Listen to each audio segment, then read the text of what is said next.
Show. This is the Big O Show.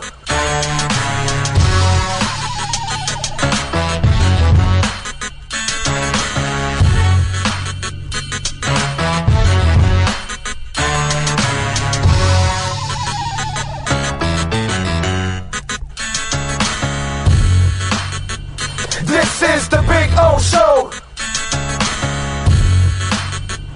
This is the Big O Show.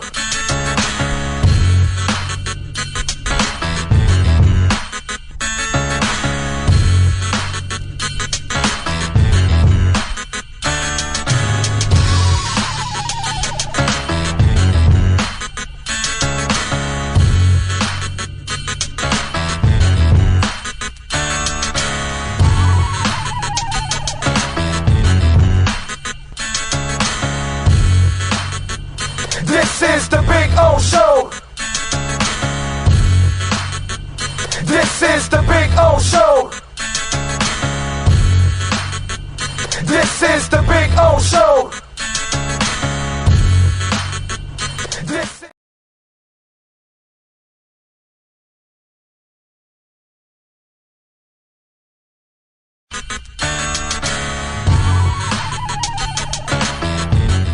So here's the putting green.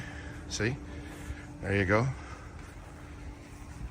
Got two flags. One is over there where Cutter's Edge Pro. It's not coming out now. Come on. Come on, wind. Give me a little wind. No, unfortunately. But there you go. And this one says Big O here. There you go. So there's my putting green.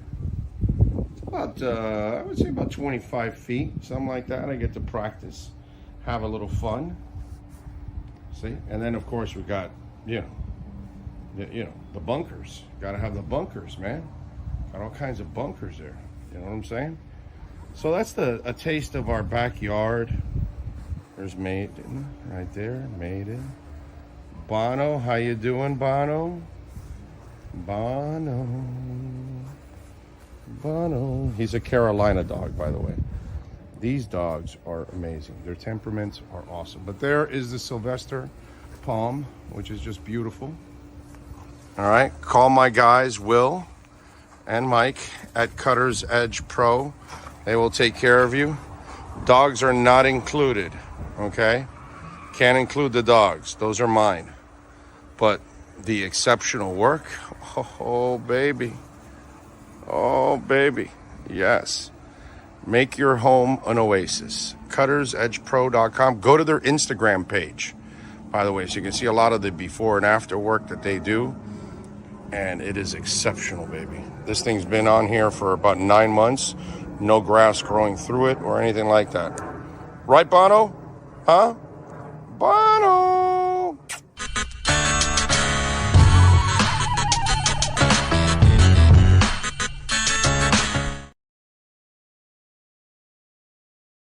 When you move, you need a reliable company led by passionate folks eager to assist its customers during a transitional process that needs to be smooth. Call Essential Moving Experts at 844-368-5750 for all your local and long-distance moving needs. You can rely on Essential Moving Experts.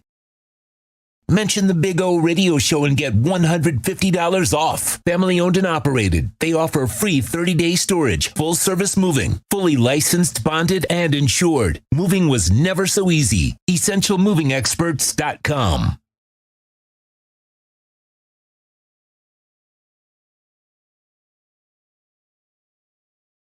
There's no need to drive around South Florida wasting valuable time looking for a new or certified pre-owned Acura. Go to the #1 volume sales dealership in the Southeast United States. Craig Zinn's Acura of Pembroke Pines. Purchase with pace and space in a dealership tailored to your needs. From home buying to providing that personal touch. Contact the 2020 Satisfaction Award winner Craig Zinn's Acura of Pembroke Pines. 888-776-5123. That's 888-776-5123. Or visit them at 15601 Pines Boulevard in Pembroke Pines.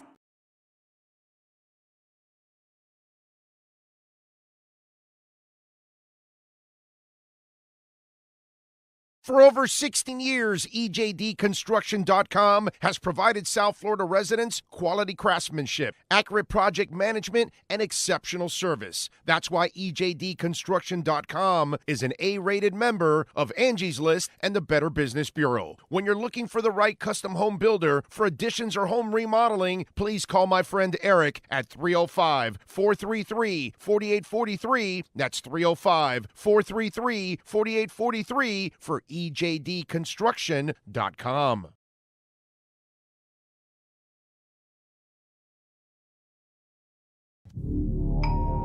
Oh, I think I know what this is. Houston, we have a package. Hello? No matter where you are, the Sloman Shield home security system guards your home. With next-gen perimeter protection, 24/7 monitoring, and interior motion sensing. And right now, get a free Sloman Shield security system and doorbell camera, all professionally installed, for free. Shield your world, the Sloman Shield.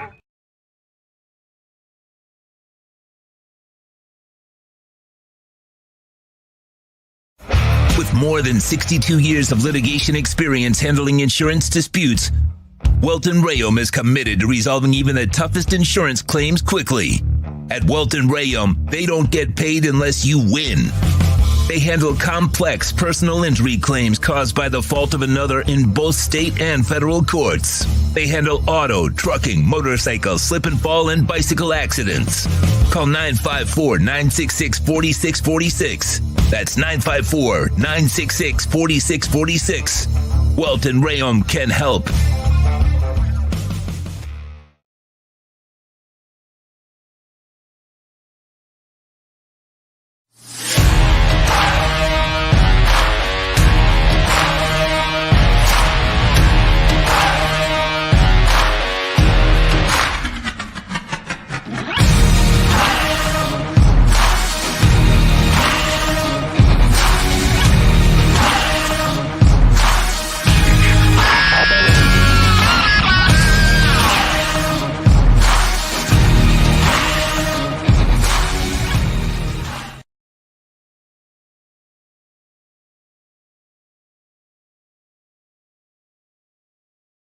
The viewpoint statements or beliefs expressed on the following program by the host, guests, or callers are not necessarily the opinions of FantasyXS.com, Media Group Inc. ownership, management, sponsors, or website.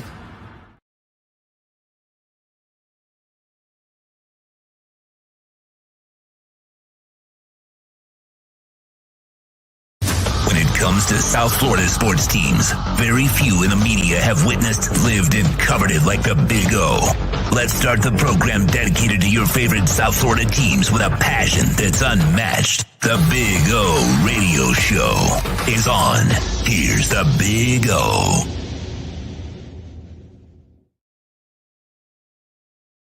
Good morning, boys and girls. We are coming to you live, baby, from Canesware in Davie, 2655 South University Drive.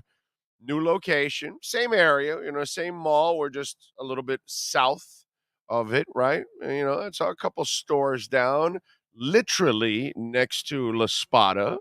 So it's a great combination. So come on out and join us. We'll be out here for a couple of hours. We got a loaded show today. Cameron Wolf is going to join us at 11. Safid Deen is going to join us at 11:30. Manny Navarro will stop by at noon, and Anthony Chiang at 1 o'clock. Wait a minute. Hold on a second. I lost some. Have you seen my F-35? Huh? I had a jet here just a little while ago. It disappeared. My F-35. Where's my F-35?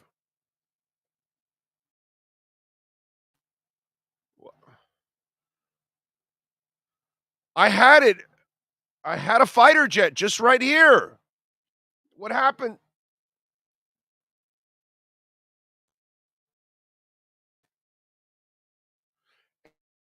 If anybody sees my F-35, Please tell me because I've lost it. I don't know. Maybe I lost it somewhere here in Canesware. Or, I mean, I had my fighter jet. I thought I had it parked out here somewhere. Like, where is it, bro?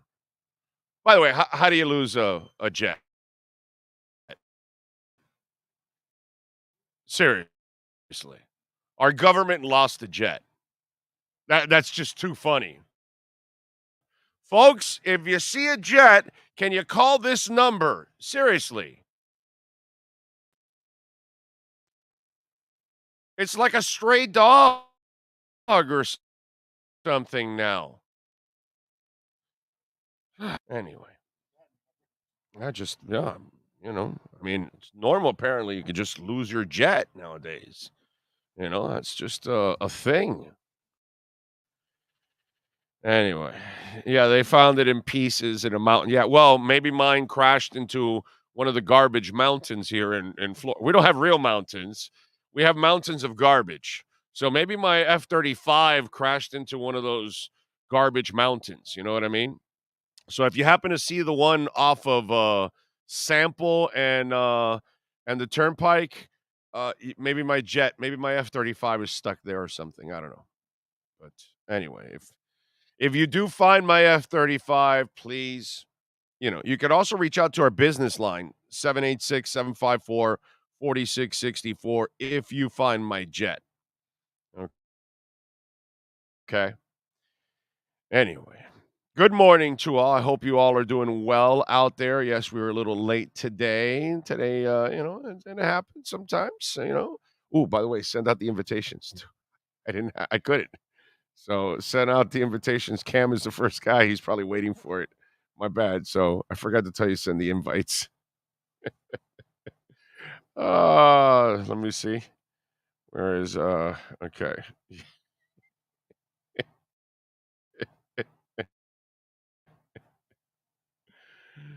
Uh, oh man. Anyway, so watched the game last night. It was boring as hell, to be quite honest. It was just it was really unwatchable to be I I had very little interest in watching that game.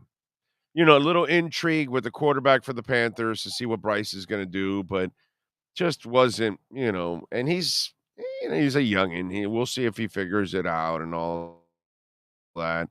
And it's not a great team, so we'll see down the line. The Steelers and the Browns, obviously, the Nick Chubb thing was just, and we'll see. Don't pay running backs. I feel terrible for Nick Chubb, but it just kind of reminds you, and maybe those of you that were a little nutty this offseason. Oh, you got to trade for Saquon Barkley. Oh, you got to trade for Jonathan Taylor. Oh, you got to trade. Oh, no, now you got to sign, Dalvin Cook. And it was just stupid. Meanwhile, your running back goes for 122 yards and 2 touchdowns over the weekend. It's not like you're hurting at running back. You've got depth. You've got all kinds of running backs there. You've got a scheme necessity. But what really stood out to me while I was watching that game was Deshaun Watson, dude. The Dolphins could have ended up with that turd because Brian Flores hated Tua. I mean, Brian Flores hated Tua so much, he thought Jabroni Brisket was better than Tua. Until he finally got the Ravens. Even with a crappy coach and a guy that hated him, and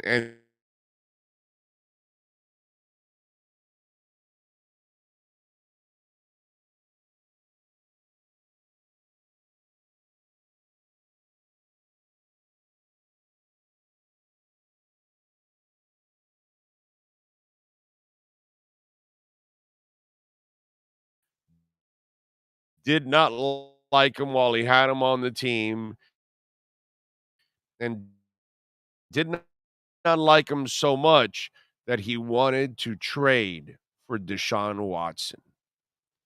And to watch that game last night and to think, brother, we've just at another level mentally, a pure passer, okay? He's such a pure passer. I don't know about this, Sean, but did you catch Joe Rose this morning while I was driving up? Oh my God, he was just like gushing all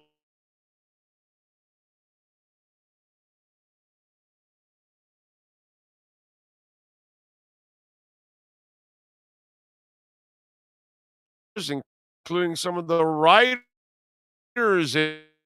in town. But, you know, this is just you had our idiot owner that wanted to trade for Tom Brady. Okay, that's one. And then you had your idiot former coach that wanted to trade for Deshaun Watson. They wanted to get rid of Tua in the front office. No, they did not. Chris Greer never wanted to get rid of Tua. He didn't want Deshaun Watson, and he didn't want Tom Brady. Chris Greer can only follow. He can't do anything else. That's it. And if your head coach was fighting with you on draft day and draft week that he didn't want Tua, and everyone else wanted Tua. So I laugh when people say, "Oh no, they never wanted to get rid of Tua." Never. That coach and by the owner. Never by the front office. Front office was dead set on building around. They just had to get the right coach and the right offense, and they failed that first time because Flo obviously could not build the offense around the kid. And plus, I mean, once you have a guy that literally hates the guy and can't coach, doesn't want to coach him, there's no way he would. And look at it now, man. What happened? Okay, so okay, all right. Let's see. Yeah, take a break. Back with more from Canesware. Give us 1 minute.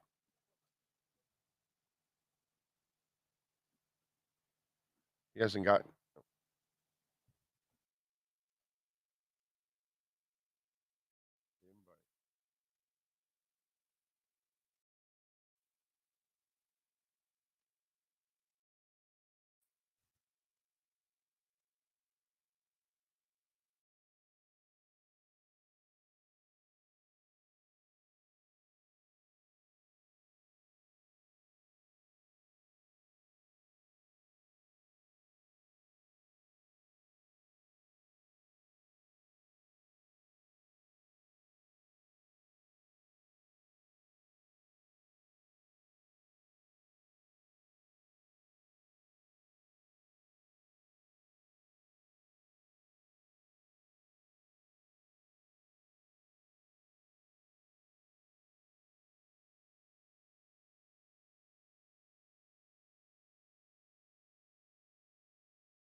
viewpoints, stance, or beliefs expressed on the following program by the host, guests, or callers are not necessarily the opinions of FantasyAccess.com, Media Group Inc. ownership, management, sponsors, or website.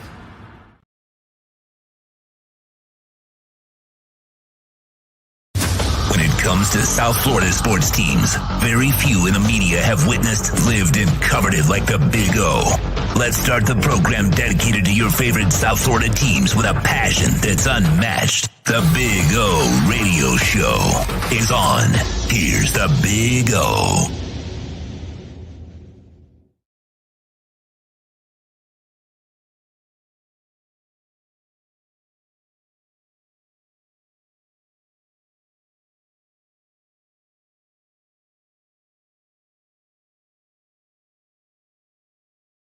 Smash the hell out of the like button. Appreciate all of you as always. We're going to get Cam Wolf now, and we'll get to talk to Cam a little bit. Everything Miami Dolphins. No sound. No sound. No sound. Good now. Good now. There we go. Yes. Okay, there we go. There we go. All right, so we'll get Cam Wolf on now, and hopefully we'll get back on track here and get this thing going. Don't forget to smash the hell out of the button. As always, we are at 2655 South University Drive in Davie. Remember, if you come in person, Big O 10.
Or 7.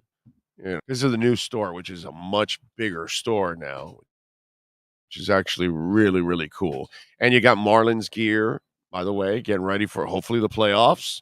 You got Inter Miami gear, getting ready for that U.S. Open Cup next week. And of course, Messi shirts, all kinds of stuff. So get your butts down here. Now it says no audio and then back again. Okay, now. So for a moment there, apparently there was no sound. Now it says better. So I'm not sure. Now it says good to go. Sounds good now. So anyway. All right. True Fin Fan says, I have no audio. I don't know. Man of 1,005 holds says it's good, and Travis says it's good, and so I don't know. Is Cam got the? There he is. There he is.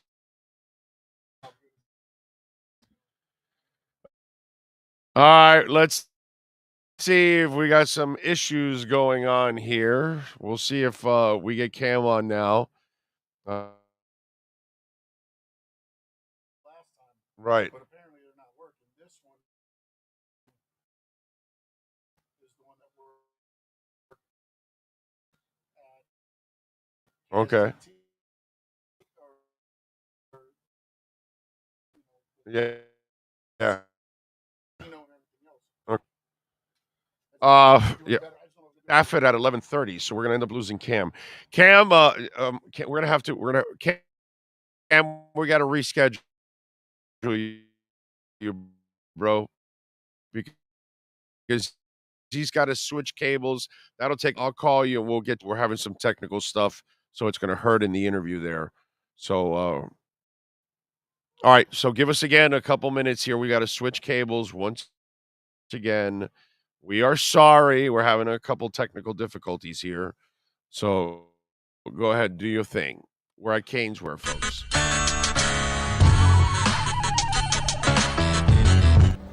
You know, I tell you guys all the time about Cutter's Edge Pro, man, and what they did with our backyard and made it a pure oasis. That's our Sylvester tree right there. A beautiful day, providing a ton of sunshine. We've got one exactly like this out in the front yard, and it is absolutely gorgeous. There's Bono hanging around on the artificial turf. What's up, Bono? What's the word, baby? There you go, wagging that little tail. Maiden, there she is. Ziggy. How you doing, Ziggy? There you go. So we got the doggies hanging out. So just want to give you a little, we got some of the trees starting off from this way with the artificial turf. You see, there's Ziggy again, of course. Got it all the way. And look, we got some flowers coming out. That tree now will start to also spring, and it's absolutely beautiful too. So got all that. They can do all kinds of things for you in your backyard to kind of make it an oasis, which is what we've done. And obviously the dogs can play. What's up, Bono? I got him there hanging out. Maiden, there she is. There she is, the one and only. She is mean as a skunk, by the way. Just want you to know. She's awesome with us, but I mean, if you're a stranger, you don't want to meet mated. So as you can see, and then the artificial turf, remember, there's no watering. There's no cutting the grass. It looks fabulous like this the entire time. You know what I'm saying? It's beautiful. Back here in this corner is where we put the barbecue. I wheel it out, cook, then I wheel it back in. See, looks beautiful, doesn't it? Flowers are coming out. It's awesome. And then when I want to play a little golf, there's my putting green down the side, which is a beautiful thing.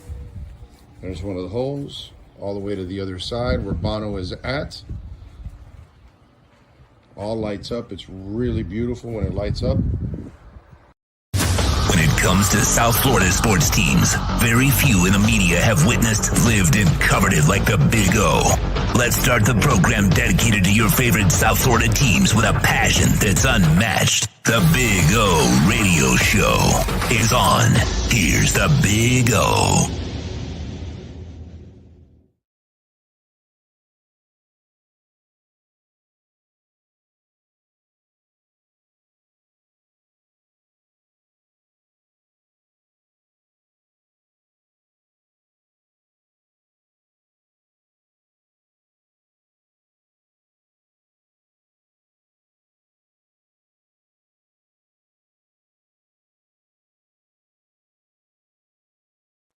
Hopefully it'll stop working on its own here.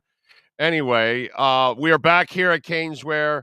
We'll have Cam in the afternoon, so it'll drop at some point in the platform at some time in the afternoon. Remember, that's why I tell you always to hit the notification bell, and that way you guys can always know when we're dropping any new material there. So, do we have audio now? Are we good? What's the deal? Now you need to go that way. There you go. Keep going just a little bit more, and you're good. Pretty much. I think that's there we go. All right. Now we'll see if it clears up, and hopefully, there we go. There we go. No more underwater. Thank you. Denver will melt in this heat. Miami gives them the knockout punch in the fourth quarter. Fernando, I think they give them the knockout punch in the first half. Hopefully. Miami will be home. So, you counted there were like 9 teams in the NFL undefeated. And you're going to have 2 of them play each other on one of the Monday night games. I think you have next week. You have 2 Monday night games again. And I think in one of those, you're pitting two of the 2-0 teams. So that'll start to, dwindle. But impressive, man. It is impressive what's gone on with the Dolphins and the way things, for me, as I've told you many times, and nationally, it's like, oh, the Dolphins are turning the corner. The Dolphins would have turned the corner last year. The problem was they were injured. They get some injuries because it's freaking football. I mean, look what happened yesterday to Nick Chubb. It's brutal. You don't want to see that happen to Nick Chubb, but it's a terrible game. So it's kind of par for the course, as they say. But that's going to be fun for the team. They're going to be home after 2 weeks of going on the road in LA, but it's still a road game. You're still out of your comfort zone. First game of the season, you got to, travel nearly 3,000 miles. So all of that was kind of, gets you out of your norm. And then you come back to go to Foxborough, are going to, be feeling pretty good about themselves right now. And I think that's going to be fun for them to walk into a crazed stadium.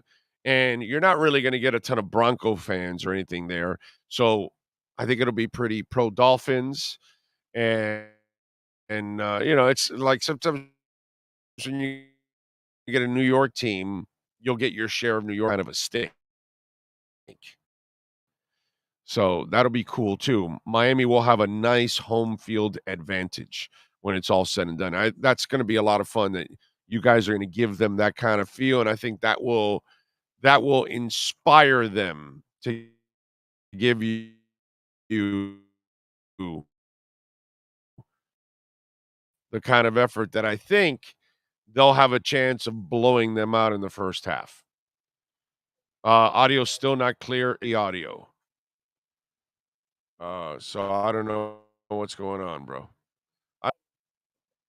I don't think it's the cable. I think it's the internet. Can they restart it? Yeah, have them restart it.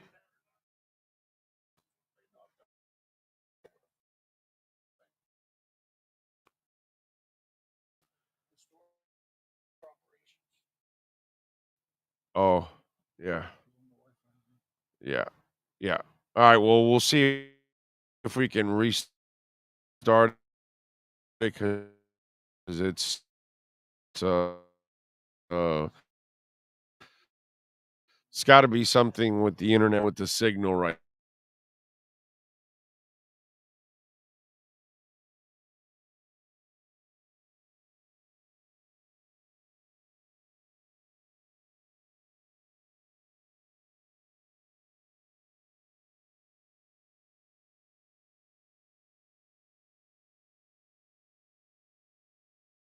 Brain on it. I just don't feel like uh, I can't. I'm not gonna waste my time talking if you can't hear the talking.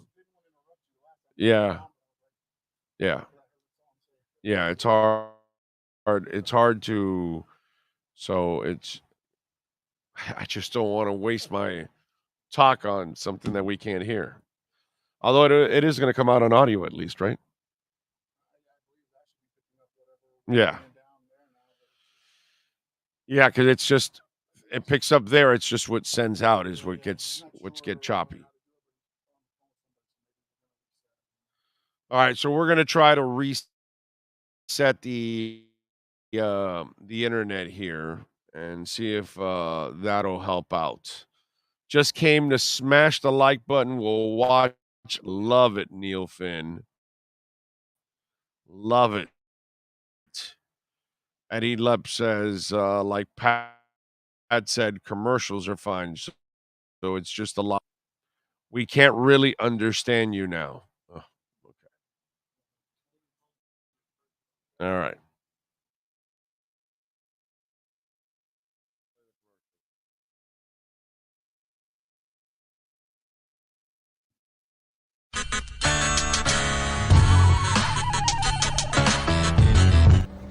You know, I tell you guys all the time about Cutter's Edge Pro, man, and what they did with our backyard and made it a pure oasis. That's our Sylvester tree right there. On a beautiful day, providing a ton of sunshine. We've got one exactly like this out in the front yard, and it is absolutely gorgeous.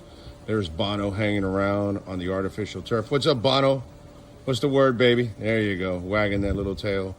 Maiden, there she is. Ziggy. How you doing, Ziggy? There you go. So we got the doggies hanging out. So just want to give you a little, we got some of the trees starting off from this way with the artificial turf. You see, there's Ziggy again, of course. Got it all the way. And look, we got some flowers coming out. That tree now will start to also spring, and it's absolutely beautiful too. So got all that. They can do all kinds of things for you in your backyard to kind of make it an oasis, which is what we've done. And obviously the dogs can play. What's up, Bono? I got him there hanging out. Maiden, there she is. There she is, the one and only. She's mean as a skunk, by the way. Just want you to know. She's awesome with us, but I mean, if you're a stranger, you don't want to meet mated. So as you can see, and then the artificial turf, remember, there's no watering. There's no cutting the grass. It looks fabulous like this the entire time. You know what I'm saying? It's beautiful. Back here in this corner is where we put the barbecue. I wheel it out, cook, then I wheel it back in. See, looks beautiful, doesn't it? Flowers are coming out. It's awesome. And then when I want to play a little golf, there's my putting green down the side, which is a beautiful thing. There's one of the holes all the way to the other side where Bono is at. All lights up. It's really beautiful when it lights up. See, we got the rough. Got several. Got one on that side. Got one over there in the corner. Bono's leaving. Got rough all over the place, man. Just in case, you get the ball trapped in there. That's it. That's another swing. Right, Maiden? So, check it out. CuttersEdgePro.com. Make your home an oasis. Make your business, your HOA complex, condominium, you name it, they got you, bro. They do it all. All right? Then cut your trees down. And the artificial turf, I swear by it. Really easy to maintain, and it looks just absolutely freaking beautiful. Cutter's Edge Pro. Right, Ziggy?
When it comes to South Florida sports teams, very few in the media have witnessed, lived, and covered it like the Big O. Let's start the program dedicated to your favorite South Florida teams with a passion that's unmatched. The Big O Radio Show is on. Here's the Big O. Right. All right, let's see what we got now. Let's see if everything is fixed. Let's see if we're ready to go and you guys can hear me. Give me the thumbs up, yay or nay. Hopefully we have fixed all of our technical issues. Many today. Much better now. There we go. Okay. All right, way better. All right. I think we figured out what the problem was.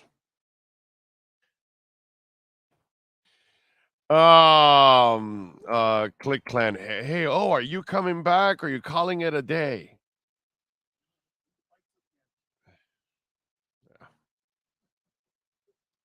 We try to fight to the end for you guys. Always. Anyway,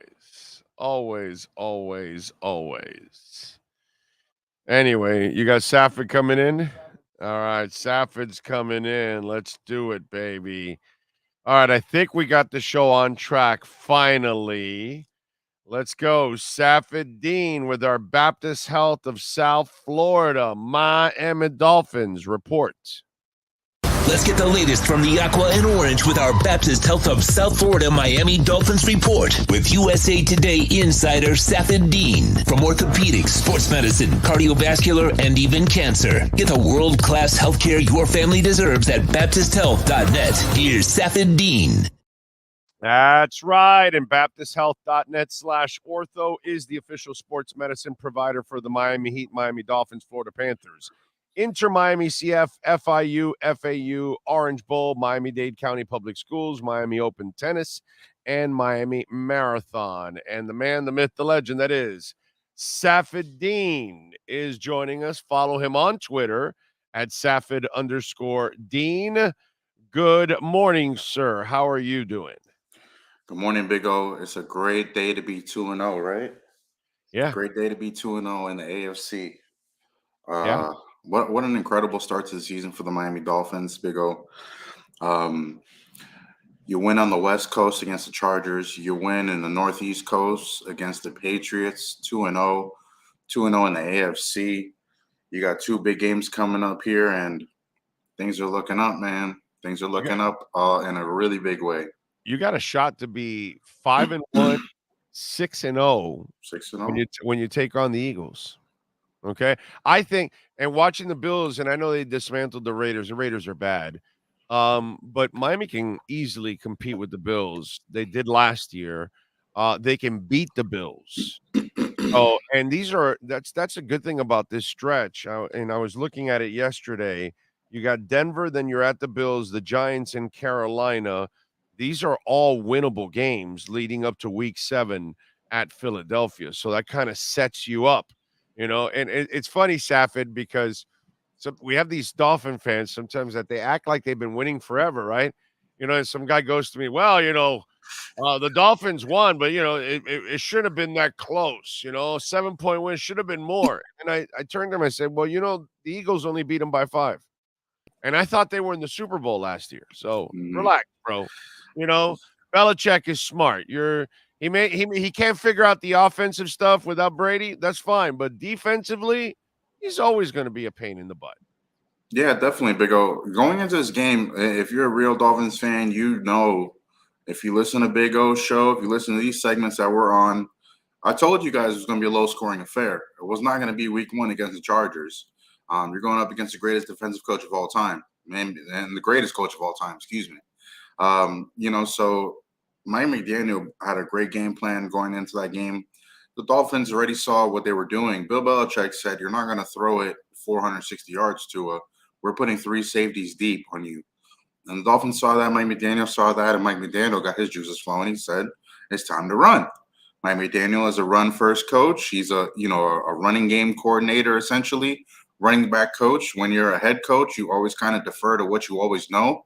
And what a great thing to be able to defer to for the Dolphins, right? The O-line looks really good. Even if you have some deficiencies on the O-line, Mike McDaniel has a scheme to figure all that out. Nothing you can't do past a good scheme, Big O. There's about knowing what the play is, and there's also execution. And Dolphins executed some really, really timely plays, mainly that Mostert touchdown, the 43-yarder that gave them the 24 points that they needed to win.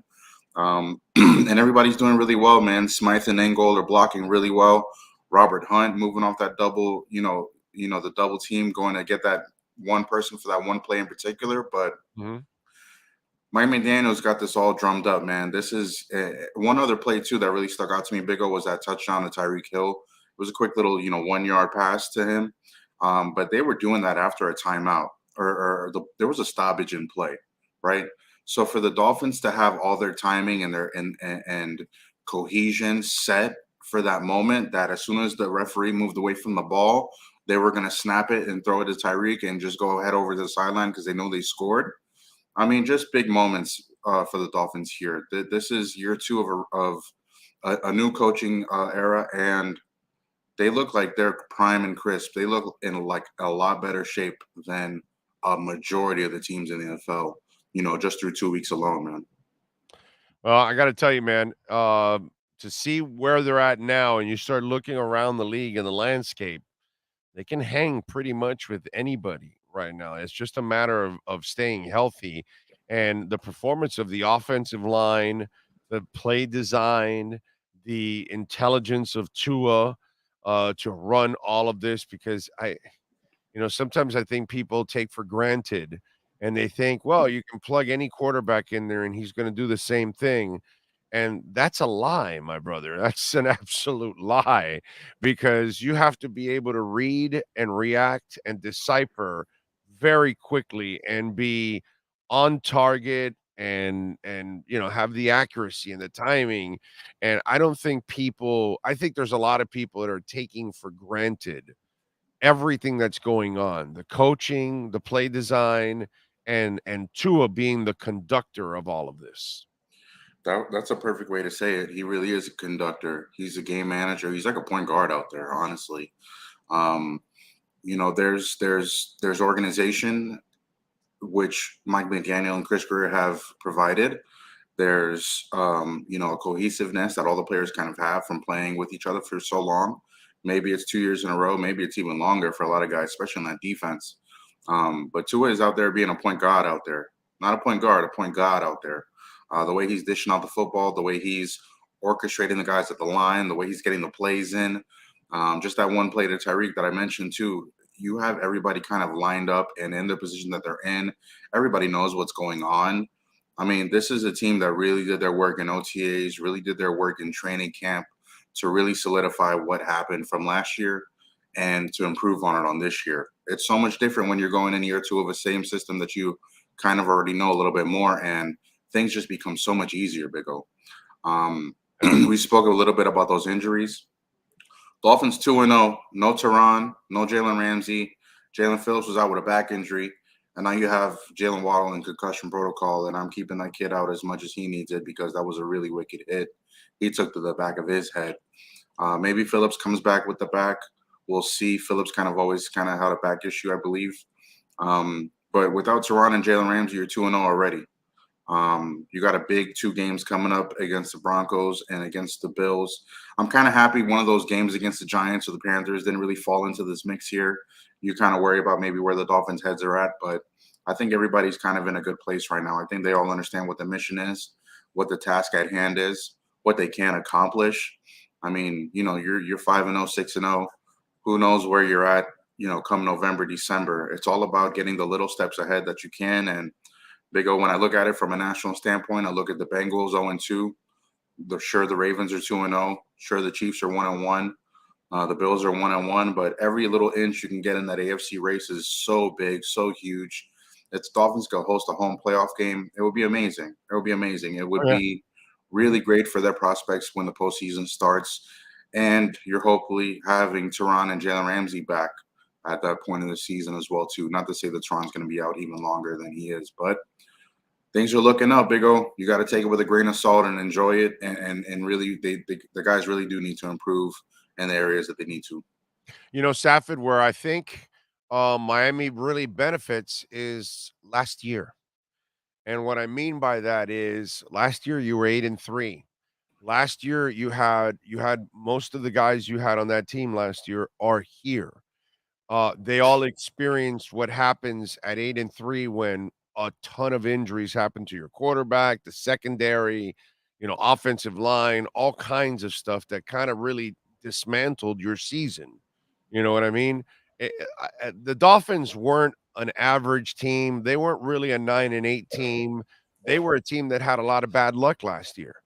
And that's what really derailed their season, because if they were healthy from the get-go with Byron Jones and everything from the get-go, they might have had a completely different season. But the fact they went through all that trauma, I think, is actually a good thing for this season, because what you had just talked about, and if you remember, McDaniel talked about it on the podium where, things were going well for us last year, and then, things bit us and reality bit us, and all of a sudden injuries and all that kind of stuff. And, I'm kind of paraphrasing, but the way he made it sound was like, hey, we were on a high last year until we weren't anymore for a while. And I think that experience is going to give this team a little bit of an edge where complacency will not sit in that easily, like maybe other teams who all of a sudden have success and they don't know how to deal with it. These guys are going to know,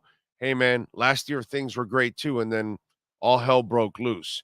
I think last year's experience will help. What do you think? Yeah, man, and nothing like a nice slice of humble pie could help out with, right? The Right. guys, they went to California and laid 2 eggs over there against the Chargers against San Francisco after that 8-3 start. Everything was sweet, and then it wasn't.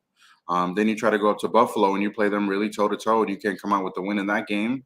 And then you realize, all right, we're not as hot as we think we are. Nothing like a nice slice of humble pie to do the Dolphins well, Big O. And like I told you, one of the first times that we spoke, man, this team is 18-16 the last 2 years.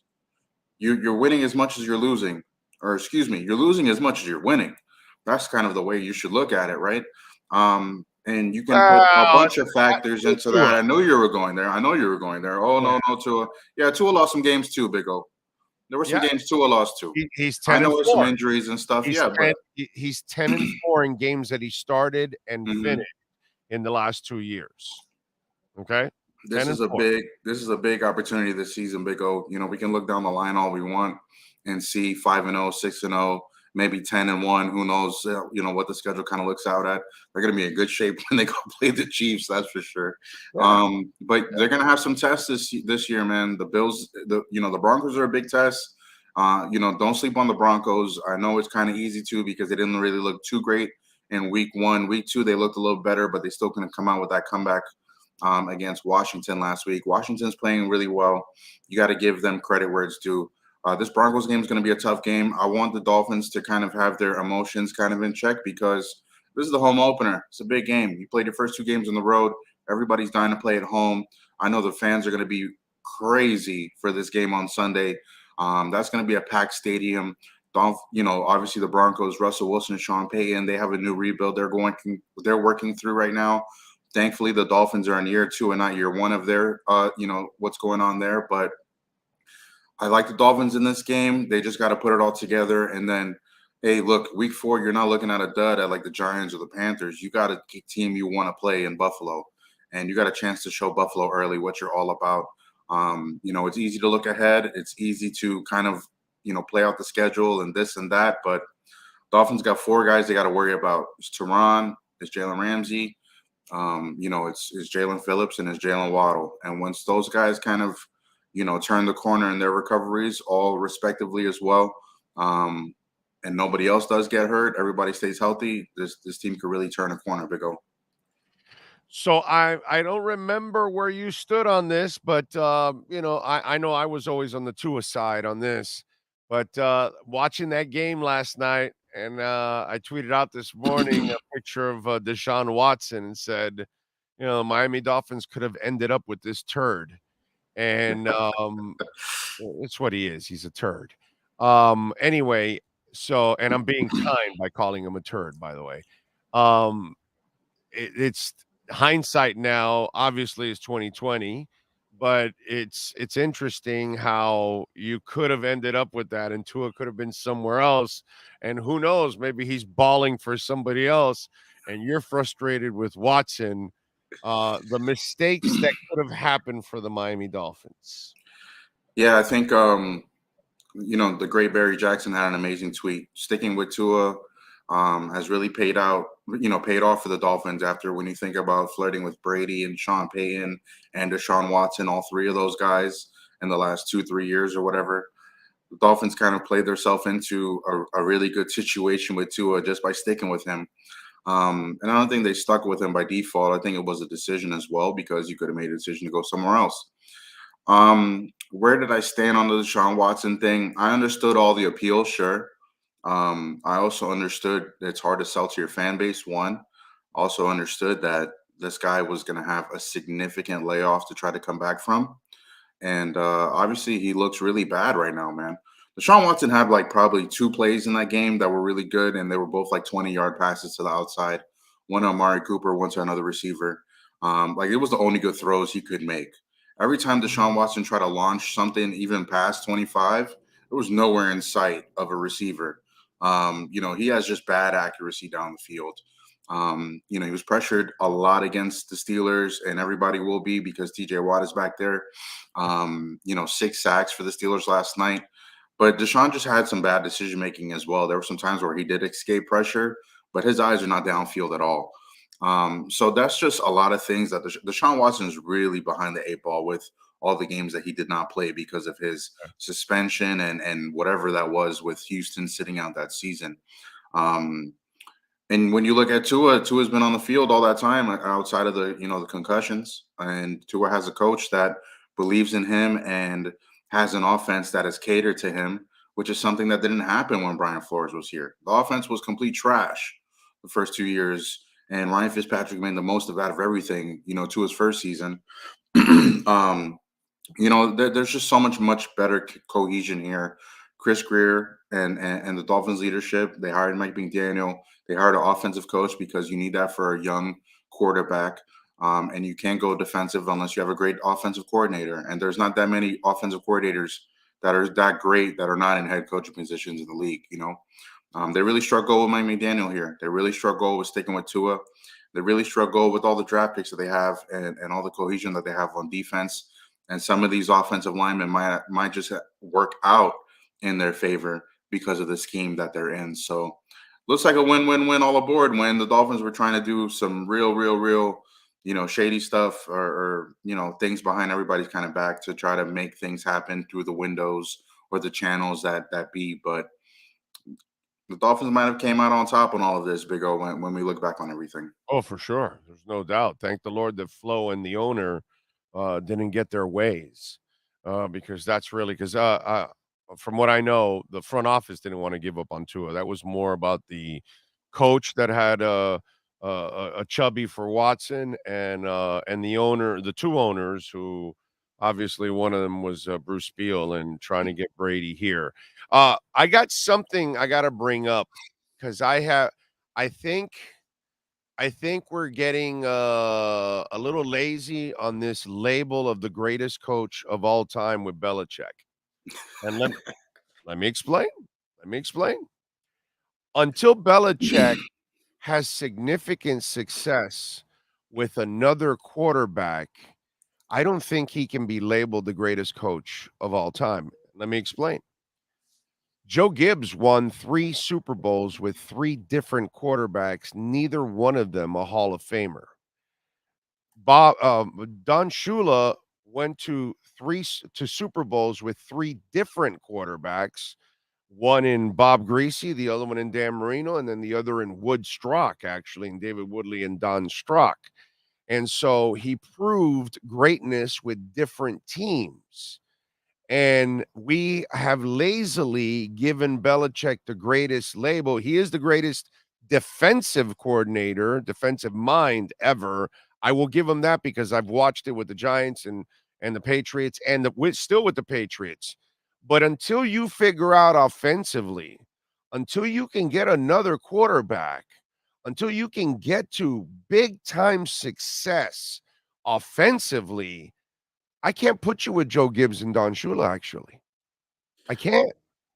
I really can't, because you got lucky with one guy, and the one guy was your ultimate eraser, and he's proven that since he left that you can't even make it to the playoffs without him, where Don Shula got to the Super Bowl with two backup quarterbacks playing one role. You know what I mean? Getting to the Super Bowl with Marino is not as impressive as getting to the Super Bowl with Woodstock. You know what I'm saying? So, it shows me your flexibility as a coach, that you're able to turn it over and then with another era of players get to that. Doesn't Belichick have to have that kind of success before we really give him the label of greatest of all time? No, Big O. No, he doesn't. Okay. The damage is already done. That's fine. He's already won 6 Super Bowls. He's been to 9 of them.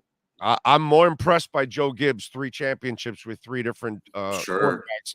None of them Hall of Famers, my brother. Be more impressed. Bill Belichick has double that. Yeah, but he did it with his system. He was able to plug the next quarterback in and win. Whereas that's what Belichick thinks he has. Yeah. He thought he had a system. And he brought in Matt Patricia. I mean, Joe Gibbs would and Don Shula would never have coaches like that. I don't know. I just think it's almost like he got lucky that he even drafted Brady. Yeah, he did. Okay. By the way, which he did. He got lucky. This is the greatest luck story in the history of professional sports. And Chris Greer's dad, by the way, had a hand in Brady. Yeah, I wish Chris Greer had Brady. And I'm sure the Dolphins did too. Big O, the winning is already done. The winning is already done. The window's already closed. It's what you do in that window. I don't care. I don't care what Bill Belichick does the rest of his career. Best coach of all time. Okay. You found the quarterback, and you won with him. There's nothing more to it past that, Big O. Nothing more to it past that.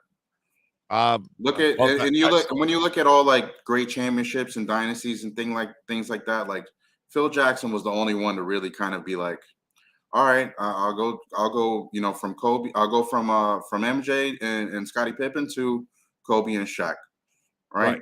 Maybe you can say that's a coach that created 2 different dynasties. Sure, great, but you don't do it without the great players. Well, he didn't. Everybody knows that. Everybody knows that. You don't win without great players. He didn't create a damn thing. He coached it. He didn't create any of it. Yeah, he coached. All right, create it. You know what tomato, I mean? Tomato. No. Pat Riley. No. Pat Riley created and coached the championship. Phil Jackson never created anything. He coached it only. You ask Pat Riley. You ask all those guys that win titles. It don't matter how the hell you do it. You go and win it. Okay, style points or how the. I get it, but you can't. If you're not in charge of the personnel, you did not create it. Like it's like Bill Parcells. Bill Parcells won his titles with the Giants, but that's because George Young created those teams. He never won a championship by also creating his own team. You know what I mean? That's where that I'm just saying those are the adjectives we cannot add to his title. Okay, it's just he's not the creator. He's not the guy that did all the drafting. Others did the drafting for the Lakers and for the Bulls, and he did a magnificent job as a coach. You know what I mean? That's why for me, the Joe Gibbs accomplishment is the most impressive accomplishment in all of coaching in pro football. I don't think there's anything more impressive than Joe Gibbs' 3 Super Bowls with 3 different quarterbacks, and none of them Hall of Famers. That's sick, bro. Hey, yeah, to each their own, Big O. To each their own. But I don't think, you're not right about this Belichick take right here. Okay. I would say, look, and look, like let's take the show for example. You got somebody sitting right next to you, helping you out. Shout out to Sean, right? Right. But like, he's got a hand in helping you with the show, just like you got a hand in helping with the show too, Of course. right? Just like I got a hand in helping with this segment right now. Yeah, Everybody, it's hard to define all the roles, right? And like what you did or what you did for all, all three of us made a great segment just now, and like to define the roles is kind of maybe you're getting into the grind of or into the minutia of things. Parcells had a hand in all the decision making, just like Bill Belichick had a hand in all the decision making, just like Mike McDaniel and Chris Greer are like, all right, let's go get Tyreek, let's go get Jalen Ramsey. It's not just one person. Just like Brian Flores wanted to go get Deshaun Watson. It's kind of all things. Everybody kind of has a hand in the cookie jar. And maybe one person gets more credit than the other, when things kind of come to fruition. But there's always kind of a hand in everything, man. You kind of take, no one person gets all the blame or the credit. It's kind of shared all around. And look, Tom Brady is the greatest quarterback of all time. I got no problem with that. Okay. None with that. I do have a problem us labeling Belichick the greatest of all time when maybe it's a Dolphins fan thing. Pat Riley coached the Lakers to greatness. He didn't build it. He didn't build it. He coached the Knicks to a finals. He didn't build it. He came to Miami. He's built everything and coached it to a championship at the same time. Pat showed me as a coach that he could go to 3 different franchises, take them to the finals, and win with 2 different franchises and build his own team, which is something that very few can do. So when you show me that you can go somewhere else, or you can show me that with a different era or a different group of players, you can go and accomplish the same things, then that shows me as a coach that you can actually get it done as time changes, as generations change, as the game changes, not, all trapped in a bottle in one moment that you got on a roll and then you were able to, you had great success, but then what did you do after that? And that's my problem with him, that until I actually see you do it with somebody else, then you're not as great as we think you are, because you got lucky on one role. You didn't have – see, Phil Jackson showed you that he could get great players in Chicago and do what what was the name of the coach in Chicago, right, that he took over, the really nice guy that never wins, but he's a good coach. And then Collins. Collins, that's Phil it. Collins, yeah. And then it was Del Harris in the Lakers. He got the same exact team that Del Harris had and won a title. So Phil showed you that he can manage the egos, that he can manage different rosters and win titles. You know what I mean? And that's what I haven't seen from Belichick yet, bro. I mean, look, Tom Brady was the constant, yes, sure. Look at all those players that came through New England, man. You got, Vince Wilfork, Mike Vrabel, Willie McGinnis, Rob Gronkowski, Edelman, Troy Brown, like James White. Shout out to James White, South Florida, like all these other players. Exactly what you're talking about, building and whatever. He did that with all these players. You know how many chess pieces it takes to win a Super Bowl? Belichick's figured it out more than anybody. They don't win it without 12, bro. Of course they don't. They don't win with all the other ones either. Brother, they can't win a playoff game without Tom Brady. Yes, of course. That's so. Look, every great. Why do you think Miami hasn't won a national title? Since the 5. Why do you think Florida stopped after 2008? Why do you think FSU had one run 10 years ago? After that, and fell flat after that. Look at Clemson. Look at every kind of big national title or big championship window for any team out there, right? You go when you're supposed to go. You compete when you're supposed to compete. You win what you're supposed to win if you do. And then we all look back and say you should have won more or you didn't do enough, right? It's all championship windows. There's windows for success. So bring it back to the Dolphins right now. They're walking into their window right now. We're going to talk about this, and what they do or what they don't do for the future coming up. But to be able to sniff it, can't take away credit from that, man. This guy won 6 titles. The guy won 6 and Brady won 7, and he won one without Belichick to show his greatness, sure. But you can't discount Belichick on what he's did. Sure, Joe Gibbs did it with 3 different quarterbacks. All right, Bill Belichick did it with 17 different running backs and defensive ends and all these other players too. But you got 12. Listen, he found the quarterback. He found the quarterback. That's all that you need to have success in the NFL is finding the quarterback. And so many other coaches saw Tom Brady go in so many rounds and so many picks, did not make the pick, and he actually made it. So he gets the credit. Yeah. Well, in my eyes, he doesn't get that credit until I think it's a personal Dolphins thing, Big O. You just got it out. You got it out for Belichick. I've made a great case for it.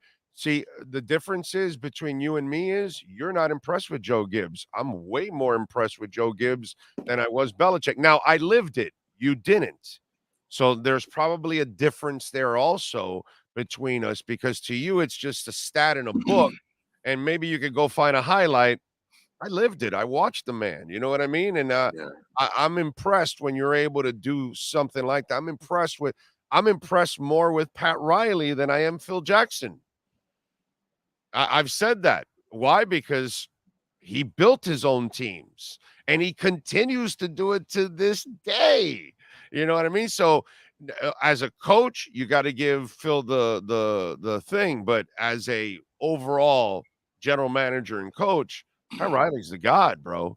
Pat Riley's, he's amazing. He's still doing it to this day that he's still building teams. That's genius, bro, that you're still you have changed with decades. You know what I mean? Madonna did it for a while, and then she finally ran out of gas. She 80s, 90s, 2000s, she was still having hits. She was changing with the times, and then, eventually she gets a little too old. But you know what I'm saying? So that, to me, I am impressed with the people that are able to change and adjust, and along the way, they're able to continue to have success, in the same genre, sport, whatever it is that they do in life, Yeah, Big O. I'm sorry, I'm a young whippersnapper right now. If I wasn't watching the live stream of your show, the next half an hour or so, I'd be watching Joe Gibbs' Super Bowl highlights to learn how it was really done. I'm just saying, it's just something. If you live it, I agree. You have a different level of respect for it. That's all. Definitely. I definitely agree with that. Time and place and everything. Yeah, and you'll feel the same way when you're talking to somebody half your age and they didn't see this person or that person. They just see a highlight. It's different, and that's why I think Joe Gibbs kind of gets, caught up, and Shula too, bro. Shula, the thing with Shula was he had to win one of those with either Marino or Woodstock. If he would have won one of those, it would have really helped his cause, like some of these others that have been able to, switch over, like Riley and Phil Jackson and stuff like that. Yeah. To do that. So it's crazy shit. All right, what do you got going on? So folks can check you out at USA Today. Definitely. It's a football podcast. Episode 3 is dropping later this afternoon. We're going to recap the crazy week 2 that happened. Look ahead as well. I'm going to be posting about the Dolphins with my host, Tyler Dragon, who's not a big Tua fan, big Chargers fan. So we're definitely going to lay into him a little bit more about Justin Herbert's horrible start this season. But Big O, excited for what's coming up ahead. 3 and out on overtime. Oh my God, three incomplete passes from that guy. Yeah. We'll be checking out to see if Messi's going to play tomorrow night against Toronto, I believe, right? Yes, Toronto. Crazy stretch they got coming up. 6 games in like 18 days. This is like Messi's probably like, I didn't sign up for all this. Yeah. All about the U.S. Open Cup, bro. For sure. They're going to win a final, and Messi's going to play a little bit. And with these home games coming up, I expect them to get some rest at home and maybe play some other games on the road. But we'll see, man. Still an exciting time to be in Miami and be a sports fan down here. And it's always a pleasure talking to you, Big O, to talk about all of it. You're the best. Thank you, my brother. Follow him on Twitter at Safid_Deen. Safid, as always, thank you, my man. We will talk later on the week. See you Thursday. You got it. There you go. The great Safid Deen. The Baptist Health of South Florida Miami Dolphins report with insider Safid Deen is brought to you by Baptist Health of South Florida. From orthopedics, sports medicine, cardiovascular, and even cancer. Get the world-class healthcare your family deserves at BaptistHealth.net. All right. We are at Canesware, baby. 2655 South University Drive. So Let's get to our Caneswear Miami Hurricanes report with the one and only Manny Navarro. The viewpoint statements or beliefs expressed on the following program by the host, guests, or callers are not necessarily the opinions of FantasyXS.com, Media Group Inc. ownership, management, sponsors, or website. If you're a Miami sports fan, there's only one store to go to, and that's Caneswear at Miami Fanwear in Davie. They're your one-stop shop for all your inner Miami CF, Canes, Dolphins, Panthers, and Marlins merchandise. They have hats, t-shirts, game day jerseys, and so much more. Located at 2655 South University Drive in Davie, and open 24/7 online at caneswear.com or innermiamiwear.com. Call them at 954-835-5597. Caneswear, the spot where inner Miami and all Miami sports fans shop. Time for Canes fans to get what they want. Information, insight, and perspective. It's the Caneswear Miami Hurricanes Report with Manny Navarro. Exclusively on the Big O Radio Show. Here's Big O and insider Manny Navarro. All right. You got him now? What's going on? Oh, would you have the wrong billboard or something? That happens to me all the time. How you feeling, baby? You feeling good? Feeling good. Oh, how are you? Very good. So I was talking with Safid there, and I think this Belichick greatest of all time, I think we've jumped the gun on this a little bit, okay? So I'm going to run this by you. Joe Gibbs won 3 championships with 3 different quarterbacks. None of them are Hall of Famers. Shula went to Super Bowls with 3 different types of quarterbacks in Woodstock, Greasy, and Marino. Right? And so obviously Belichick gets the label because of the 6 titles, because nobody has 6 titles. But you did it with one guy, the same guy. And now you can't even win. You can't even make the playoffs without the guy. You can't even win a playoff game. So do we give him the greatest of all time label because of the 6 titles? Or do we have to wait? Because for me, I got to see you actually have some serious success finding another quarterback, bro. And if you can't find another one, I think that's kind of a stain on who you are. You are the greatest defensive mind, I'll give you that. But I don't know about the greatest head coach, bro, because like Phil Jackson goes to 2 different teams. Pat Riley gets to the finals with 3 different teams.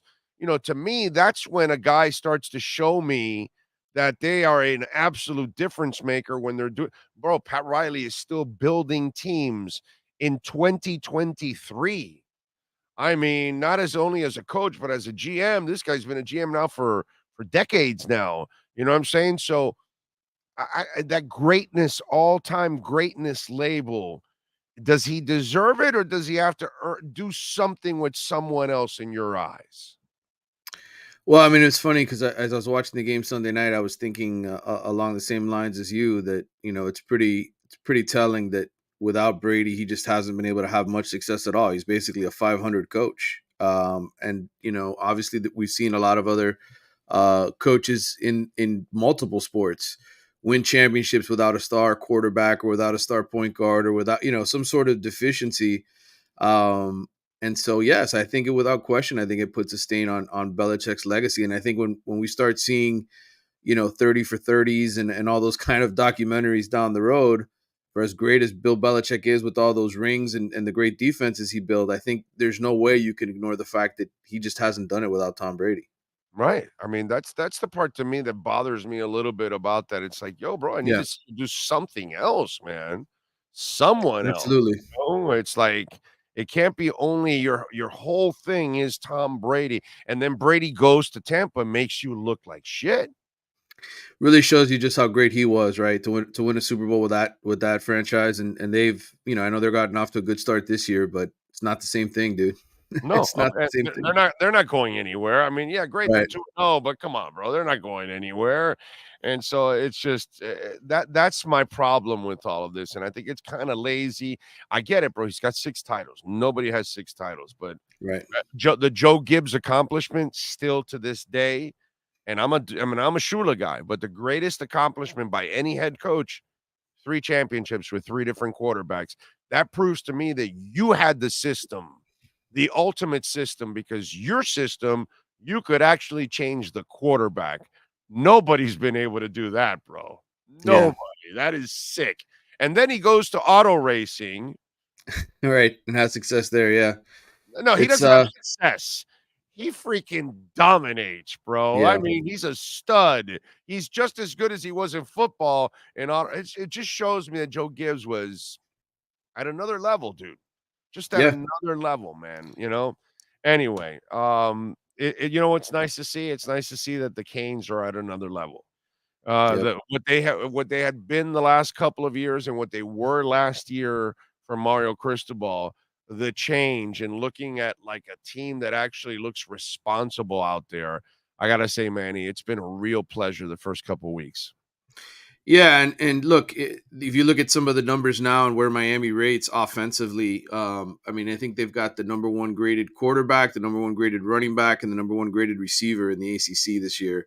You think back to last year, how they struggled to just get to 20 points in some games, and for Mario to sort of identify the problem and then go out and find somebody who could really fix it and really get Miami back on the right page. You got to be able to score points in today's college football world. And I know, we grew up in an era down here where defense is dominated. In the end, that's what's going to win championships, right? When you can stop the other team. But Sure. but you need to score points. And this program would not be 3-0 right now if it didn't have Tyler Van Dyke back. They would not be 3-0 right now if they didn't have Xavier Restrepo playing at a high level. And they wouldn't be 3-0 if they didn't have those running backs sort of by committee just playing great. So that had to be fixed, and they did it, and mission accomplished. And I think they're going to be one of the best offenses in the country this year. Yeah, no, and listen, both sides, defensively and offensively, both coordinators, you can just tell it's a monster upgrade from what we've been watching for the last couple of years. Well coached now. It's what we're seeing. There's actually a method behind the madness. Let's put it that way. Yeah, yeah, and really, I mean, I think on the defensive end, that's the area that you look at on paper and you say, okay, that's still an area where you hope he can recruit better and get more elite, type guys and win, pass rushing battles, get to the quarterback. Like when you think about where Miami is, what they could finish this year, and then okay, how do you get to the playoff? How do you become a championship program?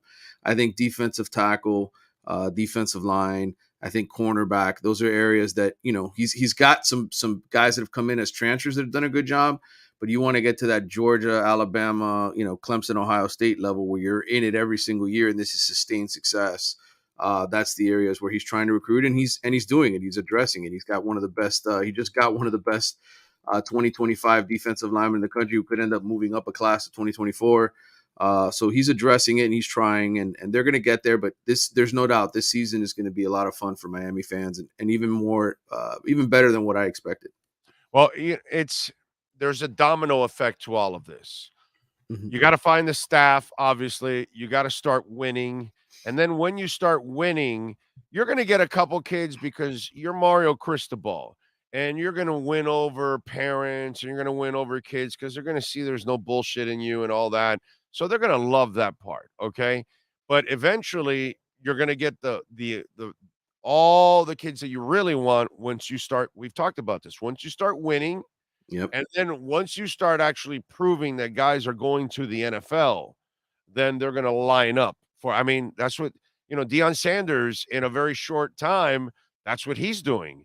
The fact that he went and turned an absolutely dormant program from nothing to absolutely something, then all of a sudden now he's going to have 4 and 5-star guys lined up outside there in Boulder going, hey, I want to play for you. And that's what Mario has to get. And I think, like you just said, he just signed a big – why? Because now they're watching that, okay, wait a minute, this is not the same University of Miami we've been watching the last couple of years. These guys are actually being coached up the right way now.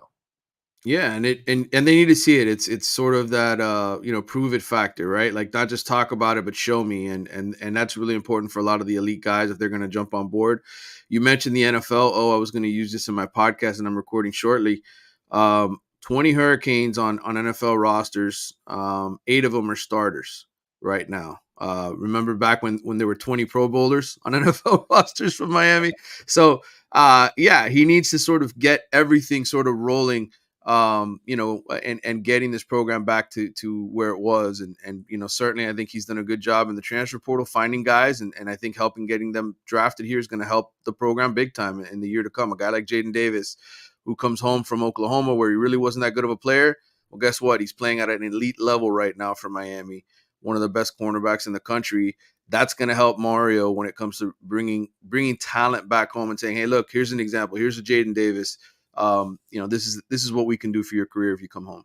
Yeah, I mean, it's just a lot of fun to see them turn the corner. I'm happy for Mario, and you could tell that he's loosening up a little bit more now because there's less stress around him in that sense of what he's watching on the field. Obviously, there's a lot of stress to stay on it. And the good thing is now 3 games in, this is the best part, Manny. I start to look at that schedule and I start to say, you can win most of these games, dude. If you start playing like this, and I expect you to get better. The one thing we've been wanting is certain areas of this team to turn the corner, like the offensive line. That is turning the corner, and you start winning on the O and D lines, sky's the limit. And right now, I am now starting to feel really good about 8 and 9 wins, which I was more in the 7 to 8 area. Now I'm going, hey, maybe we can push it up to 9, and who knows, maybe we can get to 10. Yeah, and I think again, it's going to probably depend some on health and can you keep can you Right. keep guys those 3 defensive line starters, can you keep those guys healthy the rest of the year, etc.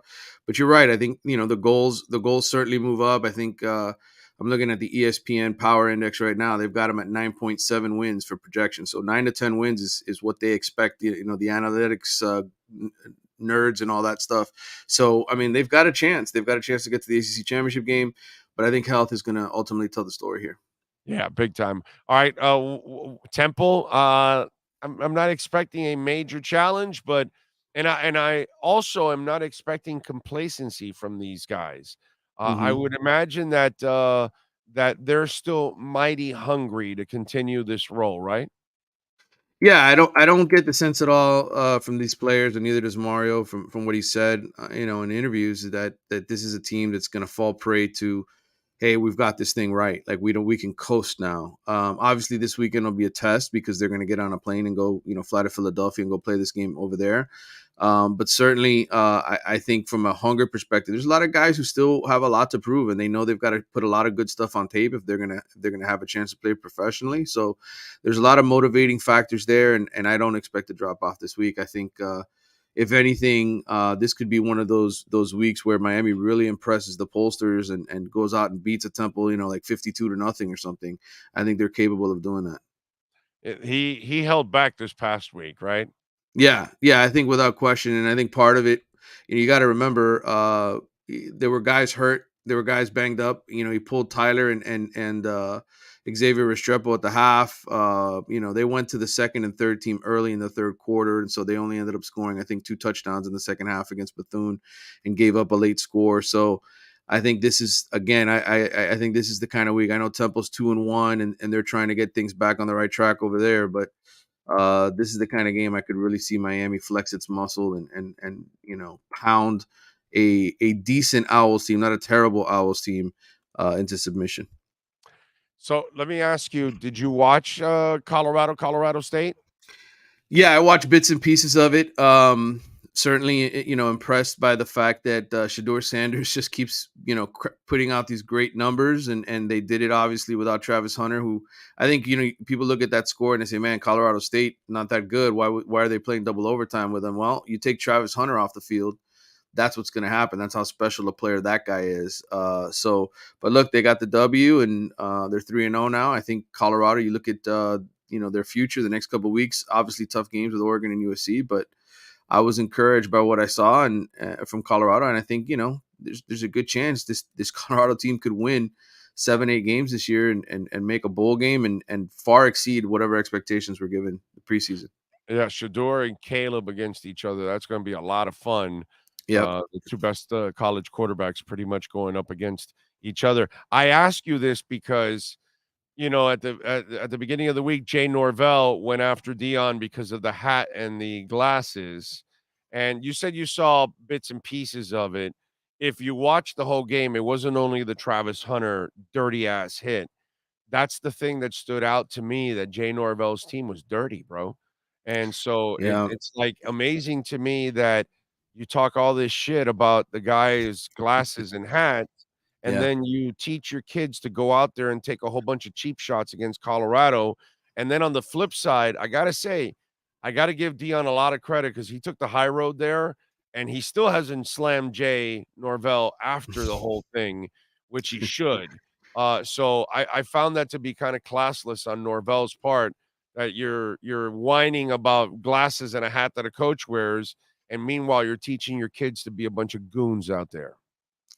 Yeah, it wasn't his finest moment, certainly. And look, these coaches, man, in desperate times, right? I mean, they're all looking to win in some way, shape, or form. And I told you last week on Friday when you and I spoke, Norvell's 60 years old. He doesn't look it, right? You Oh, I know. mentioned there's no way he doesn't even look it, but that this old school mentality, right? But your And petty jealousy is bullshit, dude. yeah, That's wrong, man. That's it's not like Dion came in there and said, "Hey, Colorado State sucks. We're gonna own this state," or something. He never said a damn thing about you. Never did nothing.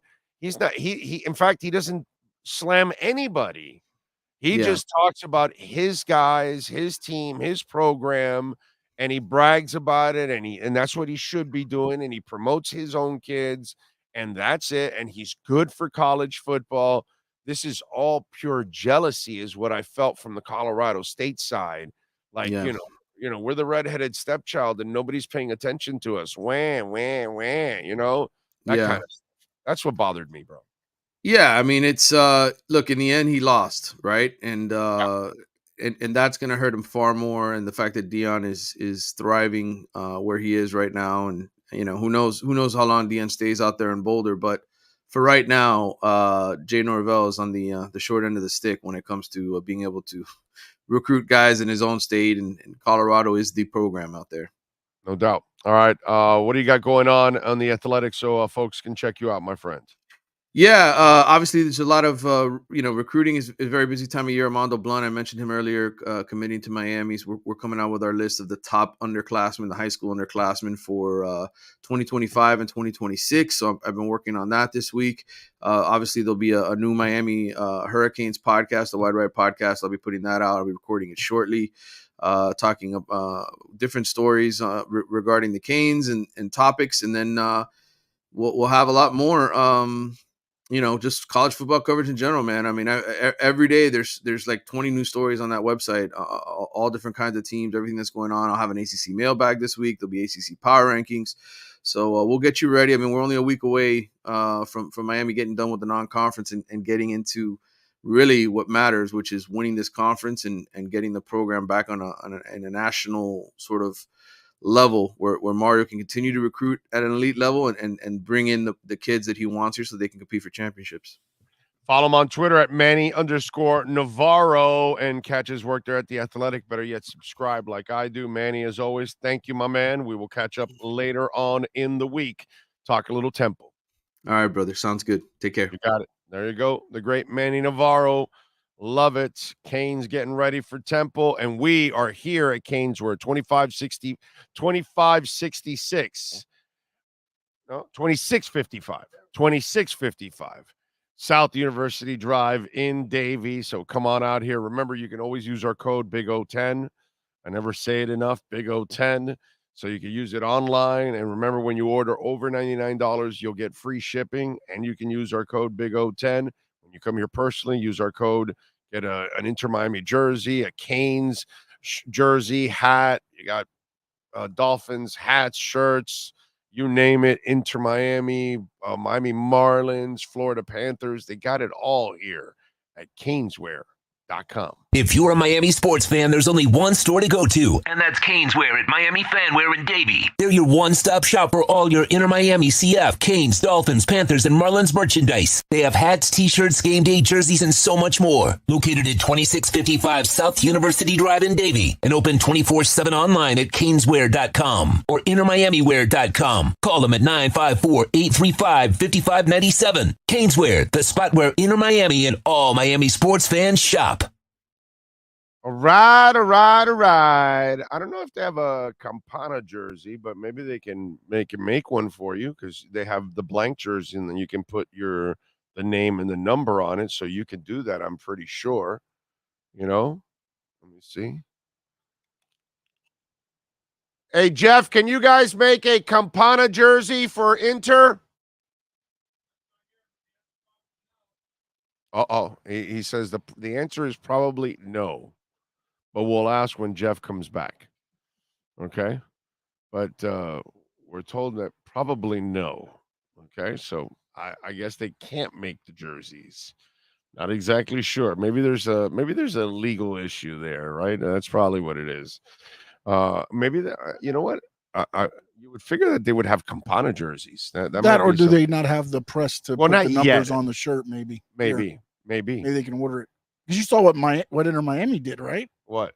Oh yeah, they were printing them. They They put the 10 on the back of all the last year's jerseys Yeah. and then sold that, put them on clearance. And Why sold 'em out. not? Yeah, no, it makes sense. But I don't give a shit what year it is. Give me a Messi jersey. Who cares, dude? Doesn't matter if it's the first year, the second year. Right now, give me a Messi jersey. Whatever, bro. Messi 10. I'm gone. I'm ready to go. You know? So yeah, definitely. So I will ask if they have any Campana jerseys or if they can make some in the next break here. When I get up, I will definitely ask. Okay. Yes. Let's get into our 3A Graphics sports calendar. Why don't we? And of course, our man Alan Blanco, call him 786-251-3404, custom printing and embroidery, 3A Graphics, 980 West 22nd Street in Hialeah. Let's go over our sports calendar. The Mutts actually beat the Marlins yesterday 2-1. Cabrera did pitch a nice game, 5 1/3, 4 hits. 1 earned run, a 4.35 ERA. They continue the set with the Mutts. They got to turn things around here against the Mutts. These are the winnable games. Joey Lucchesi, who's 3-0 and a 2.83 ERA, taking on Braxton Garrett, 9-6 and 3.67 ERA. Saints defeat the Panthers last night, 20-17. Steelers over the Browns, 26-22. Nick Chubb, unfortunately, suffered a season-ending knee injury. What a shame. Wednesday, Drive Pink Stadium, Inter Miami will host Toronto at 7:30. And Saturday, the Miami Hurricanes will take on Temple. That'll be at 3:30. And Sunday at 1 o'clock, the Dolphins will host the Broncos at Hard Rock Stadium. That is your 3A Graphics sports calendar. Custom printing and embroidery to help your business, your club, your team, your fantasy league, your whatever it is, uniforms that you need, they can handle it. Any kind of custom printing and embroidery, you call my friends at 3A Graphics in Hialeah. Yes, sir. viewership for Colorado State is in. What do you think? 9.3 million.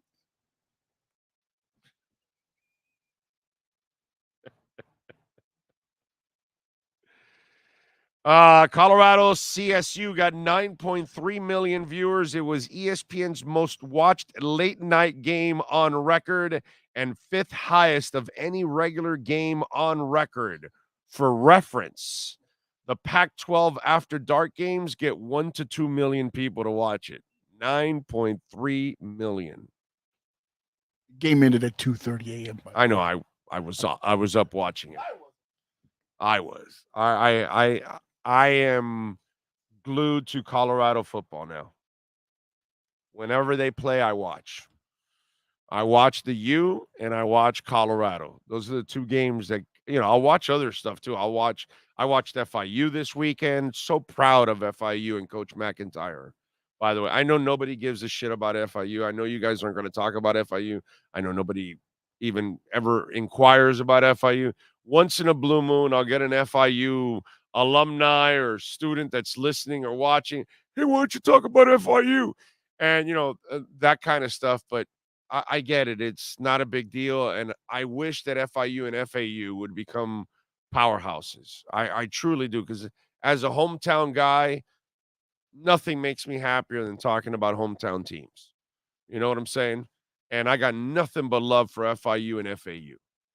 I know I'm a UM fan and all that, But I got love for those schools, and I watched the Connecticut game this weekend, and I was impressed with FIU. McIntyre, that's a real coach. Like, you can see the team actually is organized, bro.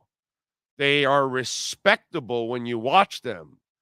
The crap that I was watching with FIU over the years, and I'm not really much of a Butch guy and all that. It just any of the coaches they've had, not just Butch.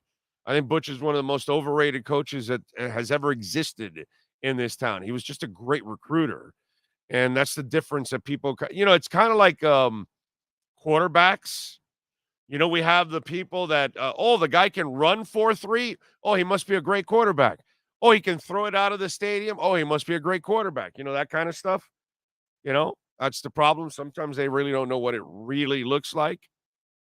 That kind of stuff. But, I am impressed with FIU, and I hope it gets better for them. I hope FIU and FAU have a boatload of success, man, and they figure it out. I would love to see them have the kind of success that they would pack their stadiums all the time.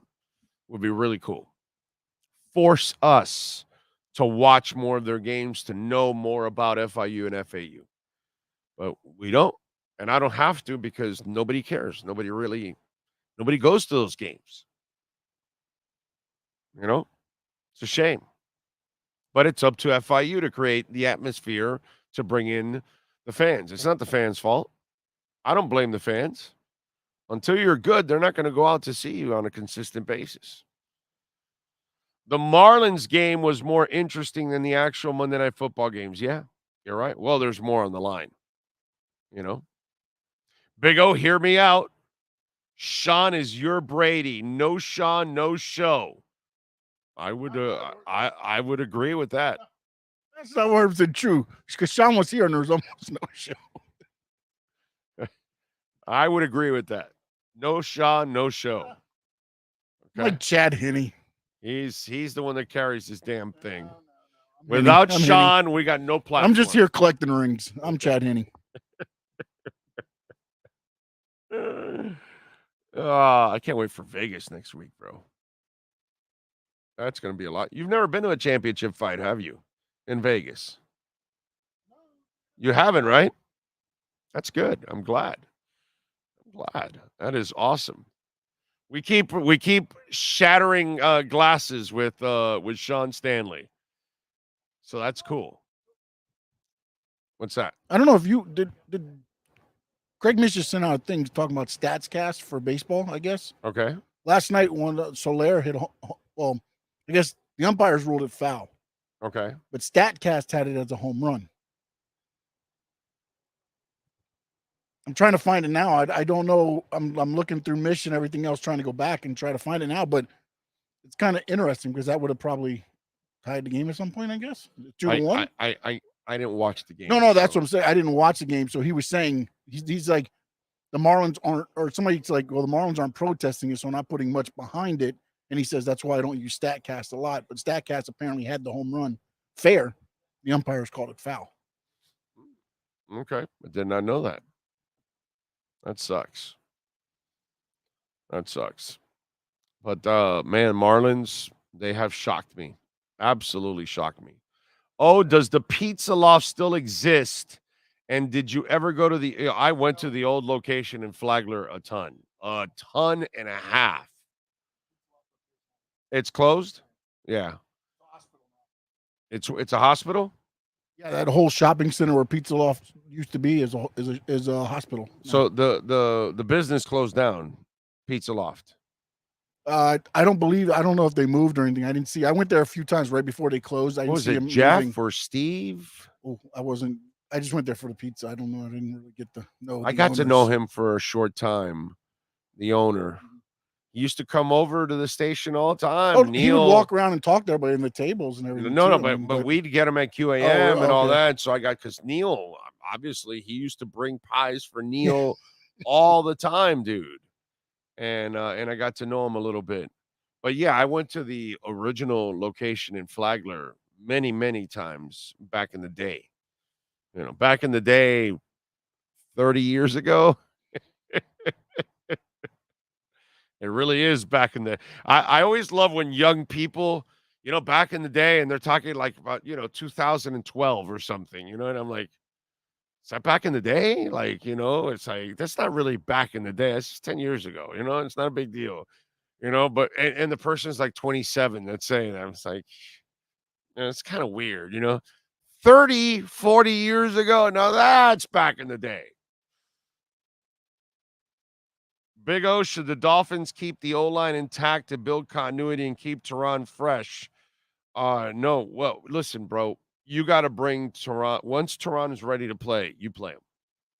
Okay? You got. But what you don't do is, if he's still banged up and he is playing, with too much soreness or being or uncomfortable, then no, there's no hurry. You keep Kendall. If you were able to play Kendall Lamb against the Patriots, that's one game I was really concerned about, because Belichick will mix things up defensively and he'll confuse people. And so, guys that aren't your regular starters, you might be a little nervous about that. I know I was. And so when Kendall Lamb pretty much survived that game, in an awesome fashion, I'm like, man, this is good. So Terron plays the second he's fully healthy. What I don't want you to do is hurry Terron back, because you now have a luxury that you've never had. Last year, you were terrified every time Terron went down because you just didn't feel like you had somebody. Tua's not running for his life. He has the time to pass. Plus, he's passing quickly, so he's helping his offensive line the same way Marino did. Okay, Marino had a good line, especially the left side, but let's not make it sound like, they were the 70s. Okay? The 70s was a great line. The 70s would give their quarterback plenty of time, and they would maul the guy in front of them, and they would run the hell out of the ball. Now, that's a great line. Marino's lines could never do that. They could block enough to give him time, and his radar was super quick. Marino wasn't holding the ball for 4 or 5 seconds. Okay? There was a hop one way, a hop another way, and the ball was gone. Okay? 2 seconds, gone. 3 seconds, top, gone. So he always helped out the line with his quick release. And that's what Tua's doing also. He's getting rid of the ball super fast in 2 seconds. The line doesn't have to do a big time job of holding. But what is the line also doing? They ran for a lot of yards this week. I forgot what it was, the total, but Mostert alone was 122. So you're doing your job, and that's why you don't want to rush Terron Armstead back. But if he's ready, you play him. Definitely play him. I swear, as a young kid in the early 2000s, I kept imagining the time where the Patriots dynasty would flatline, and all we can do now is sit back and smile. Well, it's flatlining, that's for sure. 145 what? Oh, they rushed for 145 yards. Okay, thank you. Thank you. The Cuse is loose also, Big O. My 2 schools, 3-0, Finns 2-0. This year, everyone goes undefeated. There you go. I think Armstead plays the home opener this Sunday. They said if he could have played against the Pats. Knowing his crazy ass, he probably could have played the opener, bro. It's worse hearing my nephew say back in the day when he's only 18. Exactly. When you're 18, you don't get to say back in the day. You're not entitled to back in no day. Okay? Dougie Fresh says, Safid needs to get hip. Belichick as Pat's head coach is like being the drummer for Jimi Hendrix. Sure, you're in the band, but you ain't Jimmy. That's just wrong, man. That's just wrong. Oh, man. So I actually found the stuff about Soler. If you really want to hear it, Okay, go ahead. Go ahead. Go ahead. he hits the home run, Right? rounds the bases. The umpires then huddle and ruled Soler's towering drive down the left field line sailed foul above the pole. They went to replay, and it stood. Okay. So they let the man do the whole trot around all the bases. He could have got injured. Soler could have got injured running the bases. I mean, you don't let him do that. And then also would have gave us a 3-1 lead, by the way. I'm starting to think Major League Baseball is like the NFL being scripted. But at least the NFL puts the commercials out so we can watch it. That is wow. What a trip. Huh? What was that? Yeah, right. Yeah, no, because all it does is kind of bring, frustrations, right? If you watch that, and then you're like, yeah, you're kind of a little pissed off by watching it. I kind of understand. That makes sense. That does make sense. Anyway, by the way, was it Noel Redding? Or was it who was trying to remember the drummer for Mitch Mitchell? Mitch Mitchell. There it was. I just looked it up now. Mitch Mitchell. Went to that. Redding was a good musician. Mitchell actually wasn't a bad musician. He was a pretty good drummer. Jimi Hendrix Experience Band actually was a decent band. Noel Redding was a good musician, man. But it's the problem is you play with Jimmy, you're screwed. It's kind of like, you know what? The Jimi Hendrix Experience is a lot like Van Halen. Seriously. Like Eddie is Eddie, just like Jimmy is Jimmy. But nobody gives Alex Van Halen or Michael Anthony their due as musicians all the time. They forget about Alex Van Halen. Nobody ever mentions him as a hell of a drummer, which he is one hell of a drummer. Okay. That sound he got in Hot for Teacher, that was badass. Anyway, and Michael Anthony's a hell of a bassist. Besides, maybe some of the best harmonies in the history of rock and roll. His voice is awesome. But the Hendrix and the Halen band, kind of the same. You're with those freaks, and then everybody else can't live up to those freaks, but they're actually pretty good in their own right. It's kind of one of those things. Anyway, speaking of that, since let's do a little music and entertainment. You led me to that. Let me get into a little music and entertainment for you all right there. Let's see. First of all, let's start off with music history. Today in 1990, on this date, Eddie Vedder was selected as the lead vocalist of what would become Pearl Jam. In 1974, on this date, drummer Max Weinberg played with the E Street Band for the first time at Philadelphia's Main Point.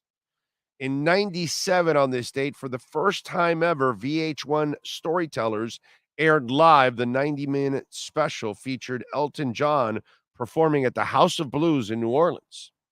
In 81, on this date, New York Central Park reunited Simon and Garfunkel, and they performed for an audience of 400,000.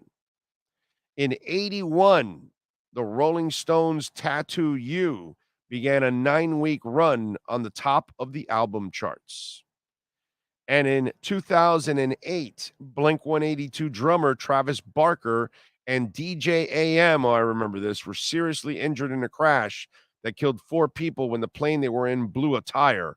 It hurtled off a South Carolina runway and caught fire. And that's what happened today in music history. Now, let's go with some famous birthdays. Jimmy Fallon is 49 today. Pia Mia, the pop singer, is 27, who I have no idea who she is. Trey Young is 25. There's a rapper called Ugly God. Don't know him, have no idea. He's 27, but I'll throw it out there. Danielle Pennebaker is 36 years old. Actress. Very cute. Let's see. Natalie Eva Marie, wrestler, 39. I got a thumbs up, so he's a real wrestler. Adam West, a.k.a. Batman, the original Batman, born on this date in 1928, passed away in 2017. Let's see. Sanaa Lathan, the actress, is 52. Sanaa Lathan she's an interesting woman. And why do I say that? It's because she's one of those, and I'm sure women also say the same thing about certain men. Like Sanaa Lathan isn't, or Sana, I don't know exactly how it's pronounced. She's not necessarily a beautiful woman, right? Not, beautiful for me is like, Salma Hayek, Halle Berry, something like that. She's not at that level, right? She's a pretty woman, but not at that level. But her sexiness is like 10 plus. It's off the charts. That's how it is. I'm sure women also may look at a guy that's not necessarily a good looking guy, but they find them sexy or handsome or, some kind of an attractiveness or something like that. And to me, sometimes, ladies can be like that too. They don't have to be shockingly beautiful to be incredibly sexy. You know what I'm saying? And Sanaa Lathan is one of those kind of women that she's good looking woman, but not beautiful. But her sexiness is through the roof. Let's see, what else do we have here? DeJounte Murray, the basketball player, is 27. Trisha Yearwood, country singer, is 59. Jeremy Irons, actor, is 75. Twiggy, model, is 74. Mama Cass was born on this date back in 1941, passed away in 1974. And Mama Cass passed away at the age of 27. There you go. You're learning. 27. She's part of the 27 club, unfortunately. If you're a Kenny Wayne Shepherd fan like I am, he has announced his tour. If you want to see one of the better young guitarists out there in the world, Kenny Wayne Shepherd happens to be one of them. And if you want to catch them, let's say in Florida, you can catch them, let's see, February 6th at the Hard Rock Live in Orlando, February 7th at the Barbara Mann Performing Hall in Fort Myers, February 8th at Van Weasel Pack in Sarasota, February 9th at the Sunrise Theater in Fort Pierce. That might be the one I go to. Either I go to the Fort Pierce one or I go to Fort Myers to go see him. He's not coming to South Florida this time around. I've seen him there at what's it called? Pompano Beach Amphitheater. Oh, by the way, he'll be in Clearwater on the 22nd of October for the Clearwater Jazz Holiday Festival, and he'll be in Tallahassee at the Capital City Amphitheater October 13th. But he'll be traveling to other cities, so if you are a Kenny Wayne Shepherd fan, you can check it out because he is definitely an absolute freaking stud, dude. Absolute stud. And other music note for you guys, Katy Perry just sold her entire music catalog for a whopping $225 million. How about that? She sold her entire music catalog for $225 million, nearly 20 years after starting her recording career. The 38-year-old teenage dream singer reached a deal with Litmus Music, who now owns the rights to all 5 of her studio records. According to Billboard, said the deal means that Litmus Records now owns the Harleys in Hawaii hitmaker stakes to her masters, as well as publishing rights to all 5 of her albums. The raven-haired beauty signed her first record contract in 2004, but broke through the music scene back in 2008 with her hit single, Kiss the Girl. So that's a lot of money, bro. All these musicians are selling their, like, I kind of get the older ones. Bruce Springsteen sold it, and people like that are selling their catalogs, and I get that because they're at the back end of their careers. But is Katy Perry like done? I guess. Does she not come up with any more hits? She ran out of gas already. I don't know. She probably tours, but I'm not a Katy Perry guy, so I don't know. I'm not like, I love her music or something like that. I'm not really into her music. I know the song "Kiss the Girl." What's the other one that's big, like "Roar" or something like that, right? So I'm like, I've seen that. In fact, I went to a Rick Springfield concert, and he did the Katy Perry song. Is it "Roar" or something like that? Yeah, it is "Roar," right? Yeah, that's a big song. I know that one. But anyway, so there you go. That's your music and entertainment section of the show. She's still touring, right? Yeah. Okay. So let me ask you something. Where are we now with Tom Brady? How would that experiment have worked out? Deshaun Watson, Aaron Rodgers, Saquon Barkley, Dalvin Cook, Jonathan Taylor. What other names were thrown out there that either the Tua haters or disbelievers, whatever you want to call yourselves at this point? I would imagine that by now most of you have come to your senses and you kind of already know that Tua's a baller and that you were wrong. Just like last night, if you're sitting there going, wow, what a moron I am. I wanted Deshaun Watson. I wanted an alleged rapist over Tua Tagovailoa.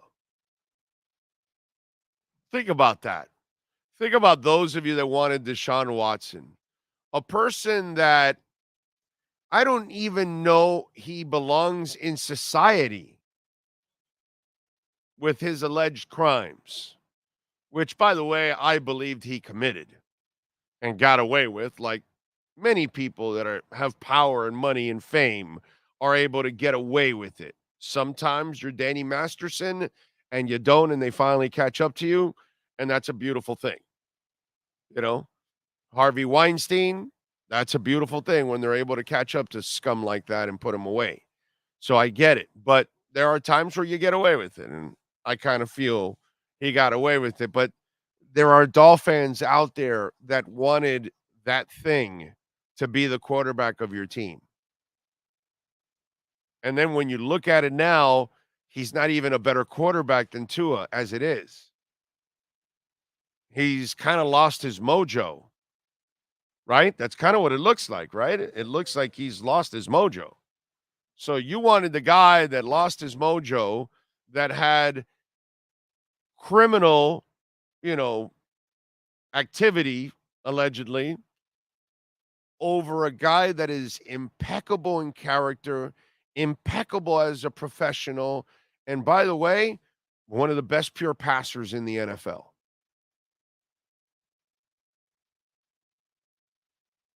It's funny how we get this.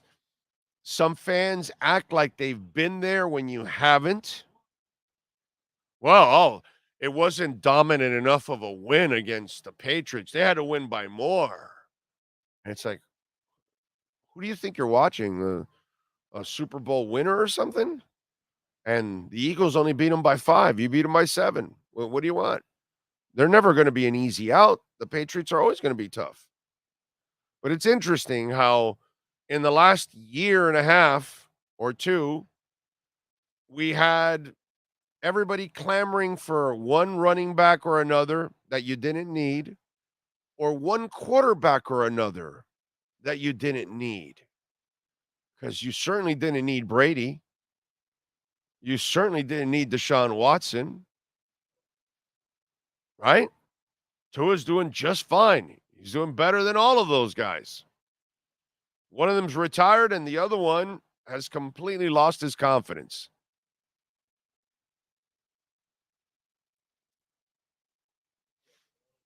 I'm wondering how many of you have taken a step back and realized, wow, dude, I wanted to give up on Tua for Aaron Rodgers. I wanted to give up Tua for Deshaun Watson. I wanted to give up Tua for 1 year of Brady that then he ends up retired. And last year he was afraid to get hit. That guy played scared last year trying to not get hit.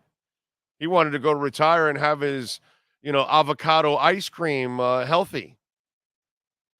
Think about all the things that you guys wanted and they didn't need. All of you should have been clamoring for offensive linemen. And guess what? So right now they don't need that either.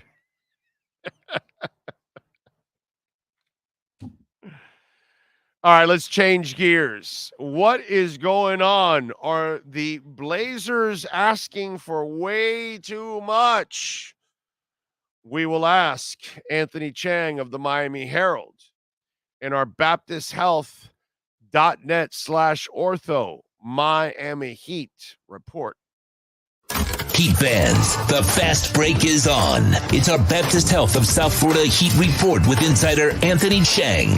From orthopedics, sports medicine, cardiovascular, and even cancer. Get the world-class healthcare your family deserves at BaptistHealth.net. Here's Anthony Chiang. Wow, somebody's asking, Big O, are you saying that Watson has lost his touch? That was, in my point, I was trying to massage that. Yeah, I was trying to do that. Yeah, no doubt. All right, let's get to Anthony Chiang. Yes. Speaking of massages, aren't you big on massages also? I need one right now. Yeah. I need one before the season starts. That's for sure. So is it true that Joe Cronin is asking for Spo's third child, right? Because he just had his second child, right? Yes. And Yes. so is it true that he's asking for multiple first-rounders, players, and Spo's third child that they're trying to work on right now? Is that true? If he wasn't asking for all that, this deal would have been done by now, right? I mean, that's been the sticking point of all of this.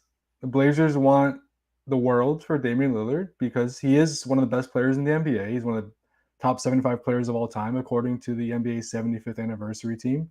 And the Heat believe, A, there's no market for him. They're the only team really bidding for him at this point. And he's 33 years old with a contract that has over $200 million left on it. They're like, why are we going to give you all of that you want? So that's where we are at this point. I feel like a broken record, and I'm sorry, Big O, because I just say the same thing every week. But really, that's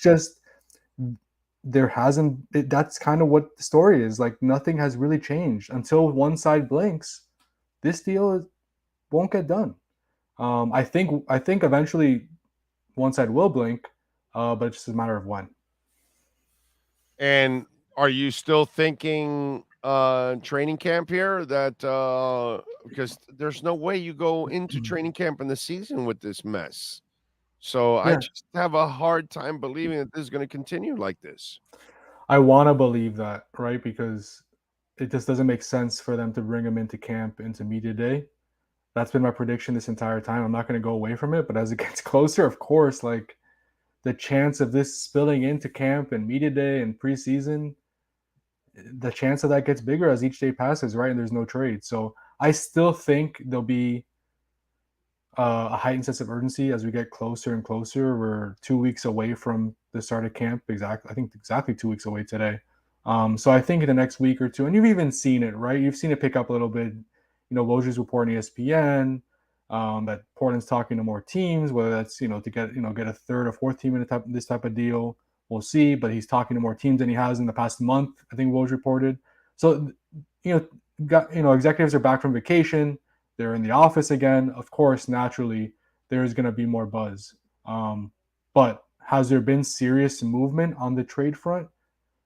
I spoke to somebody yesterday, and the person I spoke to said there really hasn't been any big change as far as trade talks between the Heat and Blazers. So take that as you will. I'm sorry for the bad news, Heat fans.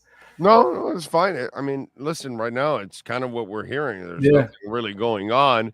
Although Tyler Hero kind of stirred it up this morning at 8:01. So he's been the center of trade talks, right? And whether it happens to a third team or not, he put out a little cryptic message on social media. Yeah. He posted a blue cap emoji, and that signifies a lie in reports of a trade. I didn't know that. I did not know that a hat means a lie. Yeah. What is that? Why does that mean a lie? Please walk a 56-year-old man through that. Hey, I'm not that young either. I'm 34. Okay, so from what wish- I hear, I wish for the days that I was 34, my brother. Okay. from what I hear, it's it's a thing of like no capping, which means basically, like that's a lie that you're capping. So that's what the cap stands for. I don't know what he's referring to, right? Obviously, we can all assume what he's referring to, but it could be a friend. I mean, it could be anything, right? So, yes, Tyler has been sending cryptic tweets all off season. I think he removed the Heat from his social media bio at one point, right? And people made a big deal out of that. But I've also seen pictures and videos of him working out up to like last week in Heat gear, in Heat shirts, Heat shorts. He's obviously spent most of his offseason in Miami. He's been working out pretty much at every high school. I think Westminster, Columbus, the Raw Academy. He's working out a lot at UM. So he's been down here most of the summer. So I don't know what that's referring to, but obviously, social media. They're gonna make a big deal out of that.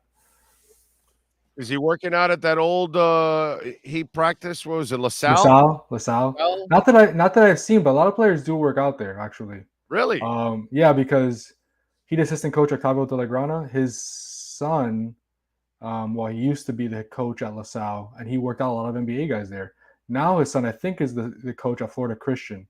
So actually, Jimmy Butler, Tyler Hero, they worked out at Florida Christian as well earlier this off season because of the De La Grana family. So Heat players are all over Miami working out at these high schools. So it's pretty cool. You had to have heard the story from Myra that time that we were there like 8 hours for practice, right?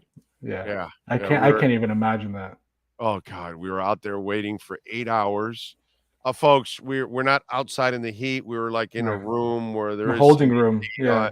But we all like threw in a couple bucks, and then we made a run to Cazzola's, which Cazzola's Pizza is like, it's like 5 minutes away from right there. LaSalle. Yeah. And we brought 2 big ass pies, and the pies at Cazzola's are huge. Yeah. So everybody's eating pizza and all that, and we're waiting for Riley. And I think that was the Shrinking Violets whole thing that he called his team Shrinking Violets or something. And it was like if I remember correctly, it was like a 3 or 4 hour just film session. That's crazy. And then it was like another 3 hours practice or something. Yeah. Spo will do that. Insanity, bro. Spo will do that. There's been days where we've gone to the arena, when we're supposed to get to the arena and we're waiting there for an hour and a half, 2 hours. But 4 hours, that's a Pat Riley.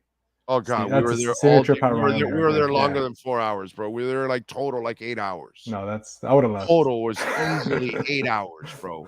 I would have left. By the time we were all done with our work and getting all the sound, at the end of the day, it was like 8 hours we were there, dude. It was forever. And obviously nobody leaves because you're expecting a volcano to explode. Right, yeah, it's true. It's true. It's like what were they talking about? What was the message? What was going on? What's this marathon about? Is Pat Riley like murdering everybody back there? Is he butchering people? What's going on? Who's still on the team after this practice? Yeah. Right, exactly. How many people have been traded? Like Riley's gonna come out of there. Yeah, well, we've traded half the team. I was pissed off at them or something. So yeah, it's kind of crazy with this whole situation. Although I will say this, Tyler, he hasn't made it completely ugly. No. Obviously he's gonna be a little pissed, but he hasn't really gone overboard, and I give him credit for that. Yeah, and it's not, again, I think we touched on this a few weeks ago. He's dealt with this every offseason. He has experience with this. It's like, if people make jokes, like if he could survive the Lillard trade, because that we all thought, right? We all think that's going to happen. If he can survive that, like he's going to be here forever. He survived the Harden trade discussions. He survived the Bradley Beal trade discussions. He survived the Kevin Durant trade discussions. He's been in rumors since his career started. And all credit to him, he's never really made it messy. Of course, would he rather not deal with that every offseason? Of course not. Nobody would. Nobody wants to deal with that uncertainty every summer, especially when you're a good player like him. It's not like he has underperformed his contract, or especially in his rookie deal. He was better than anybody who could have expected when he was drafted at the end of the lottery. So, I give him credit for being mature, being professional. And yes, I think he was annoyed by, again, being in rumors. Of course. Like you said, he hasn't made it messy, and that counts for something. Yeah, the only guy that can make it messy is Messi. That's the only guy that can really make it messy is Messi himself. Messi. Yeah. Overall, that's that. It is. Is what he it playing is. tomorrow? Is he playing tomorrow? I don't think so. I think they're going to hold him out again. If anything, he plays a couple minutes off the bench in the second half. That's what I think. I think Toronto isn't good, right? Yeah, Toronto is not great.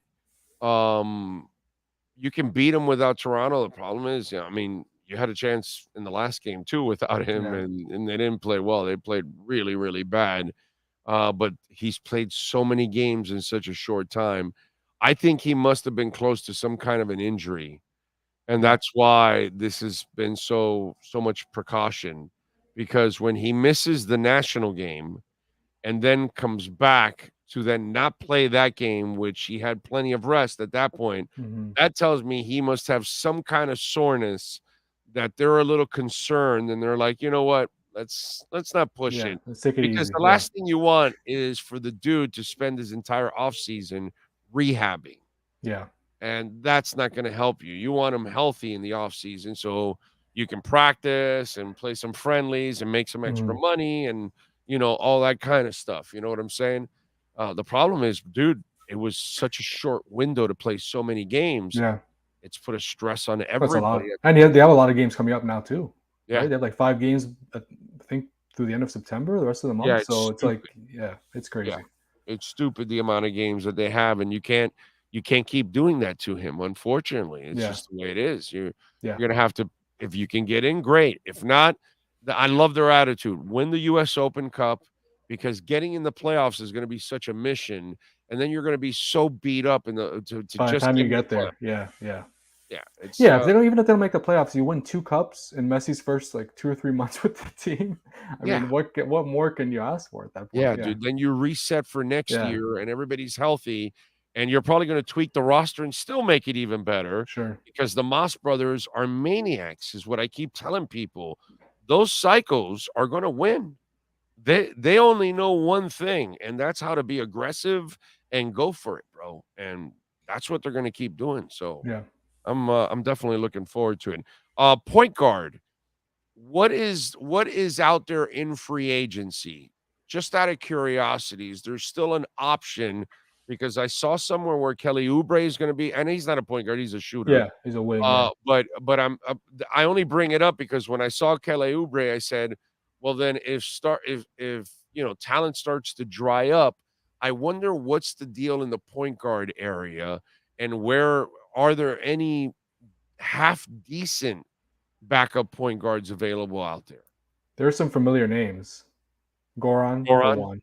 Yeah, and he has interest to play here. That's for sure. He wants to play here. And as a backup, a guy who plays 10 to 15 minutes a game, you could do worse than that, right? And it'll be a cool story to have him back. He's beloved here in Miami, one of the best point guards in Heat history.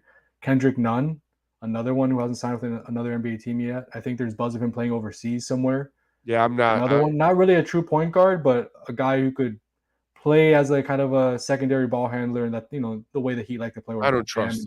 I just don't trust him. I think I'd rather go with Goran if it was up to me, just because he's a veteran, especially after losing UD. A veteran presence, a guy who knows how the Heat operate. And then you also have somebody on a 2-way who you could promote to the 15-man roster, Jamal Ray-Bouye, who they really like. I like him. They've developed him into kind of a point guard. You saw his passing improve in the summer league.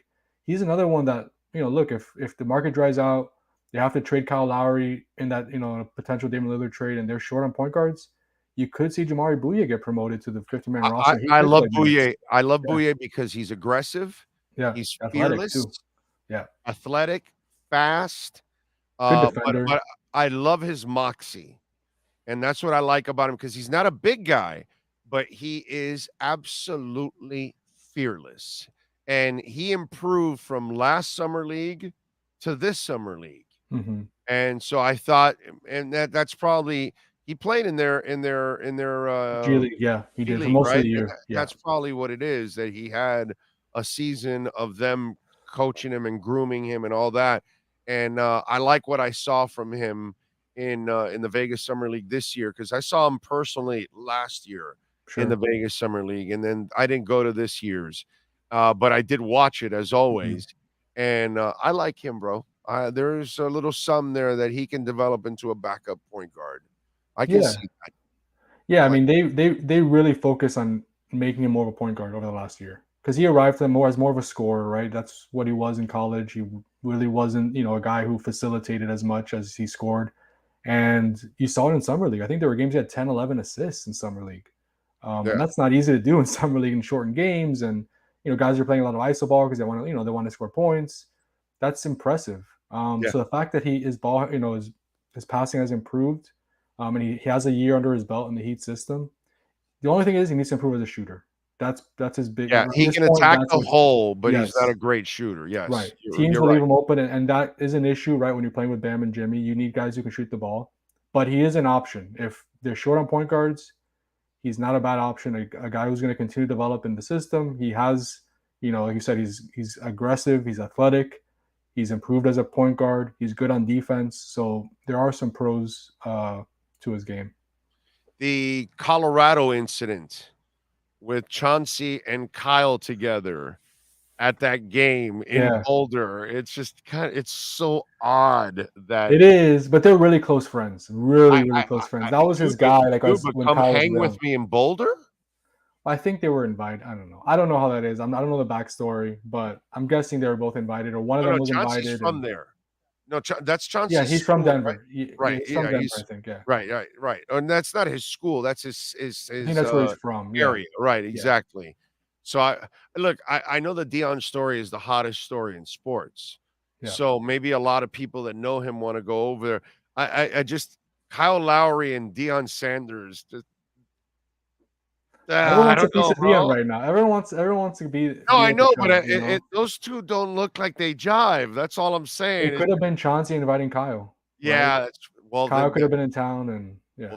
that adds more to it, my brother. That's what I'm I mean, saying. no, there's no secret that they're really close friends, and Kyle's Right, but spoken about it. Yeah, I get it, but hey, come on over so we could talk a little bit about the franchise and yeah. what I expect for because he after the camera showed him, I was gonna say that was funny. Yeah. he hauled ass, bro. Chauncey got up and left. He hauled Yeah, I ass. mean, that's right. That's always a touchy topic in the NBA. Is like, what's the line, right? Because there's always the tampering accusations. It's like a head coach or another team with another player, especially Portland and Miami. But you have to make an exception for friends, and they're very very close. I think that Kyle's called him a mentor of his in the past. So yeah, it was interesting. I knew people were gonna make a big deal out of that. And who knows? Maybe look, they're human, right? Maybe there were talks about that. I'm like, oh, what happens if I'm playing for you in a couple of weeks? Like, who knows, right? So, Hey, but no, come on over, bro. Hey, come to right, Boulder. We'll talk about the team and we'll watch a Deion's team. Oh, yeah. that is cool. Yeah. Oh shit, we're on camera.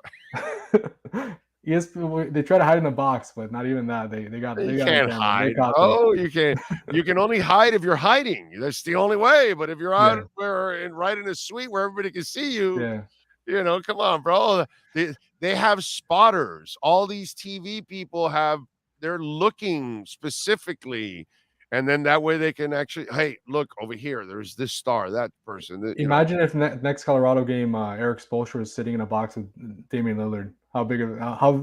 How much more attention would that get than this? That would be awesome. Would never happen in a million Never years happened. because No. the Heat is a lot smarter than the It would Dolphins. not. That would not happen. No, Yeah, that would be a big story if that ever came to If be. there's one franchise in town that's always playing chess, it's the Heat. Everybody else can play checkers, but that franchise is always playing chess, dude. Yeah. All right, what do you got going on in the Herald so folks can check you out?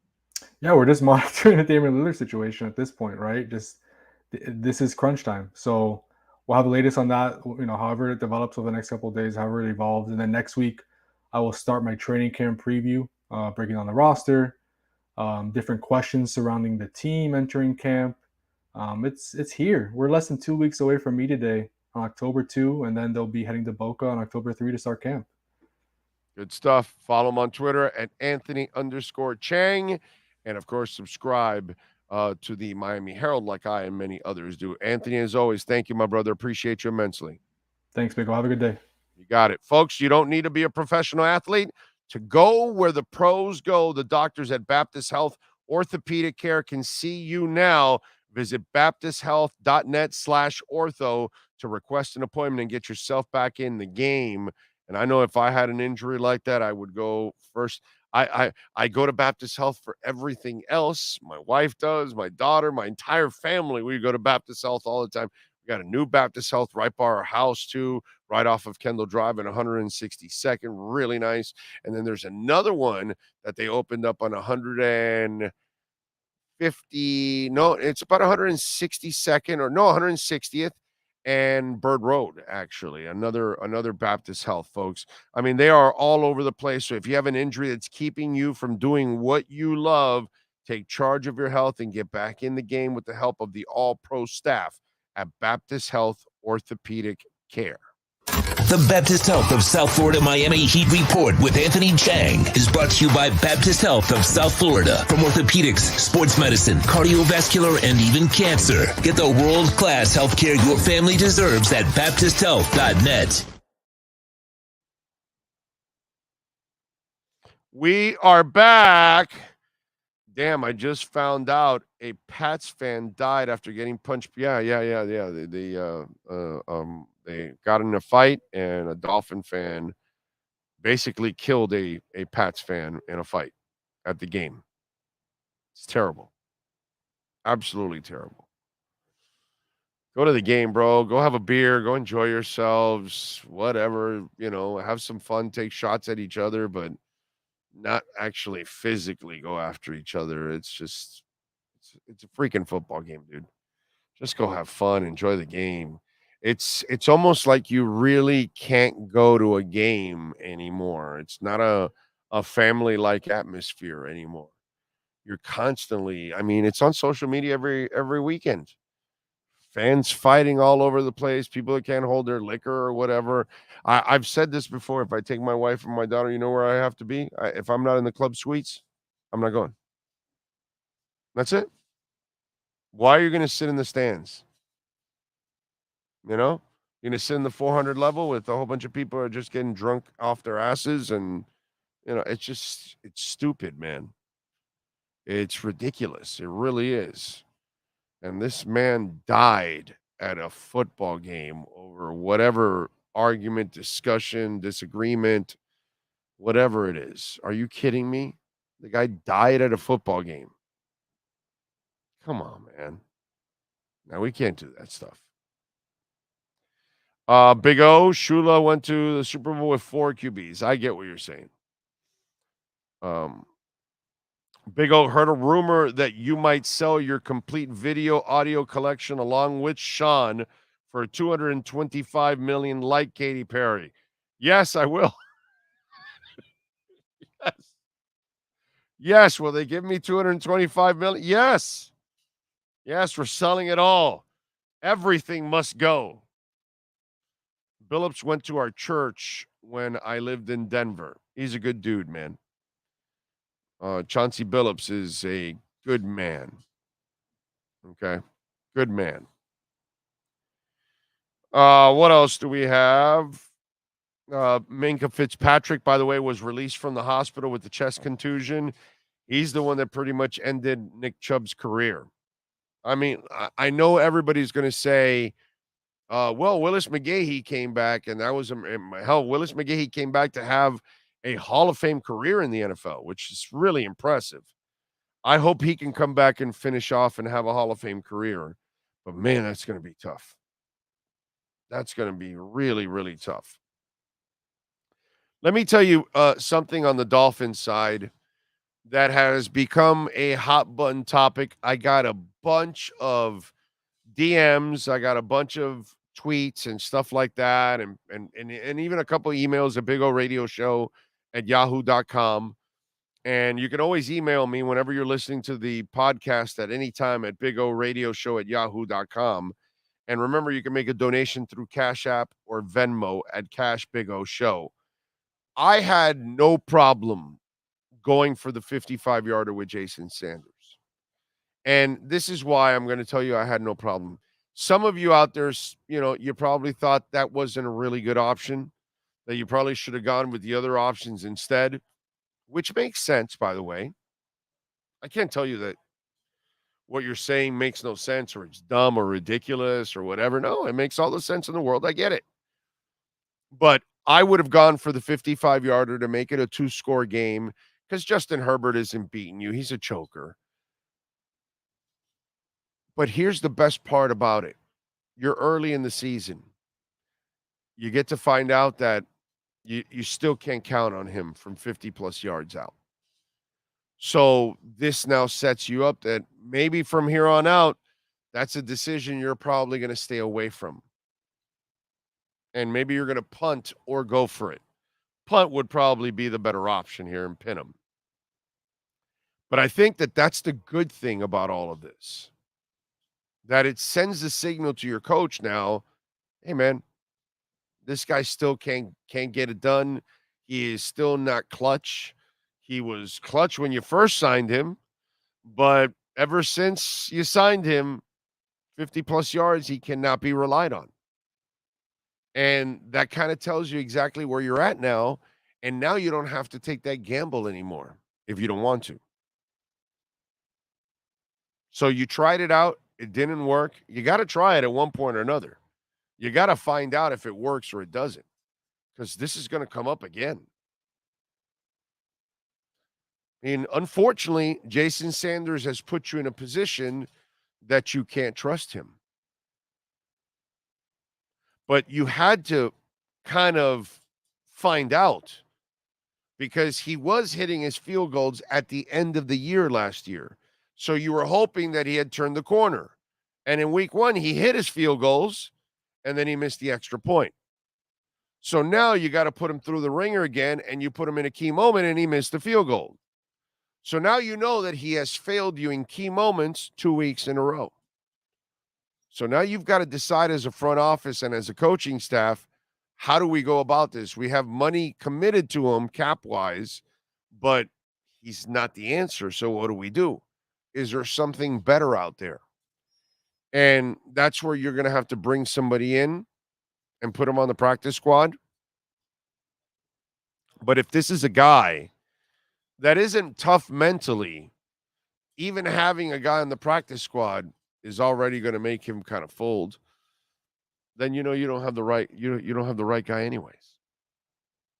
But I think you had to try that field goal to see just where he's at, because he was hitting his field goals to end of the year, and he hit his field goals in the first week, and now in the second week, okay, it's gone awry.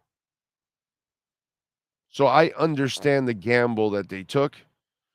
The question is, what do you do from here on out? And I haven't heard anything yet about them bringing in a kicker to work out.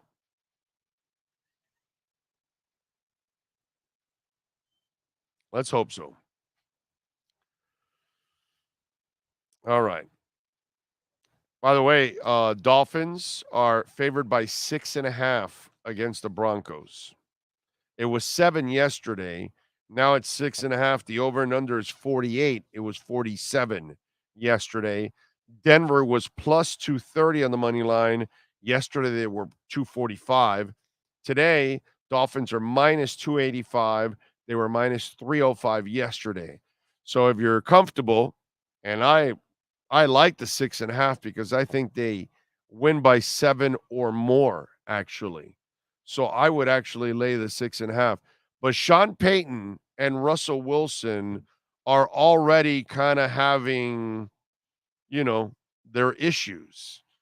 So it's kind of funny that this whole thing between Russell Wilson and Sean Payton. And Russell Wilson is completing 68% of his passes. He's got a 108 quarterback rating, 485 yards, 5 touchdowns, and 1 interception.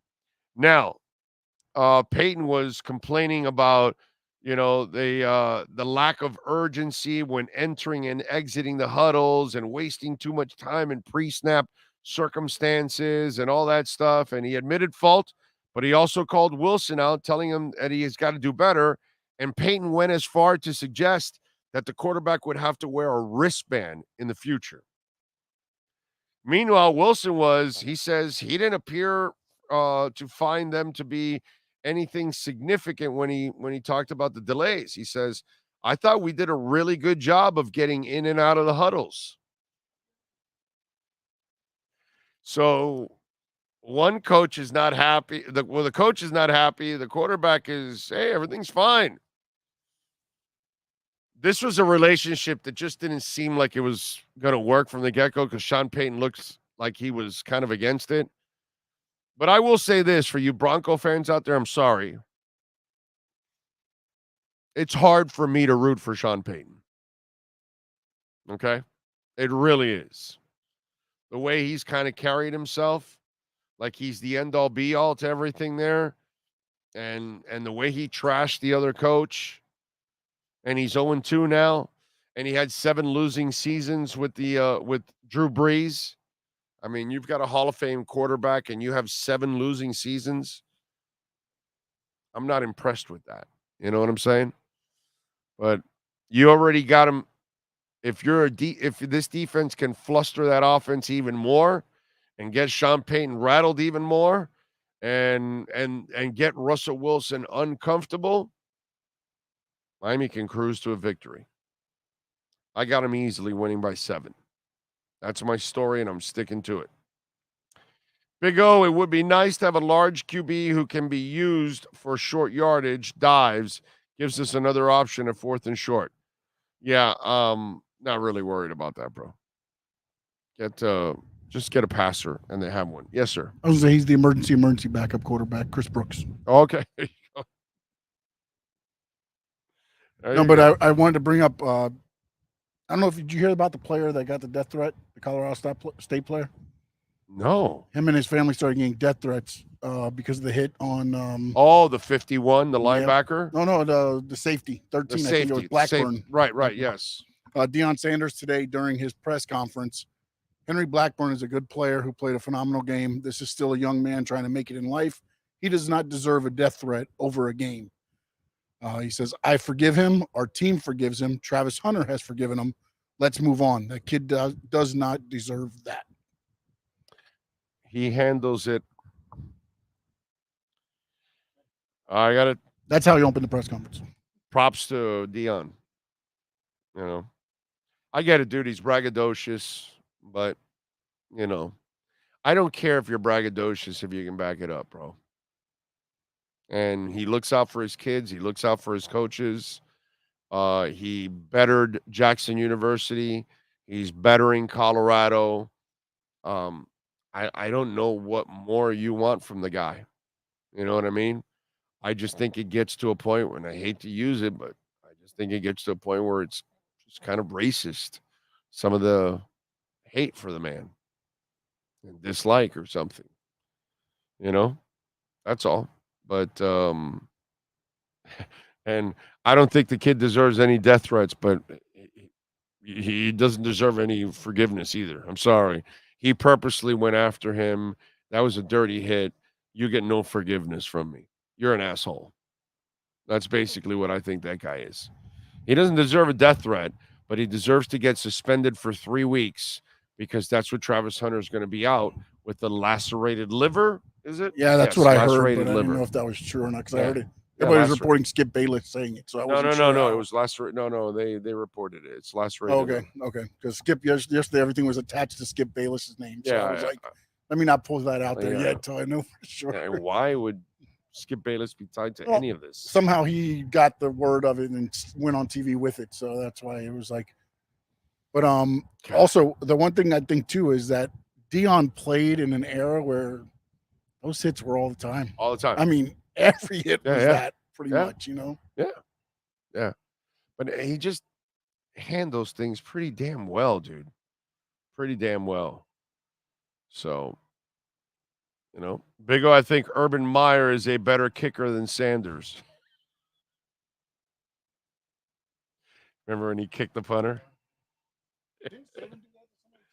No, Saban did not do that. What Saban did was he walked over a guy having a seizure. That's what he did in the Dolphin facility. Somebody was having a seizure, and he's like, "I'm a little busy." He just walked over him. Let's see. Super chat. Thank you, True Fin fan. Appreciate you. Peyton said Teddy would replace Tua by midseason.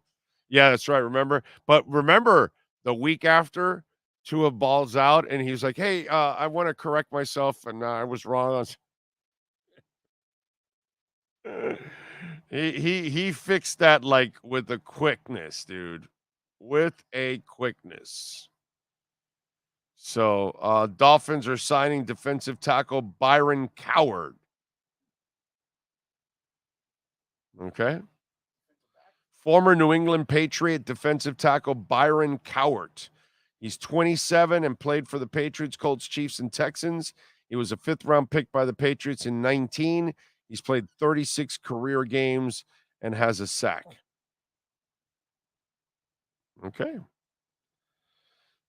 What does it mean? I have no idea. Anyway.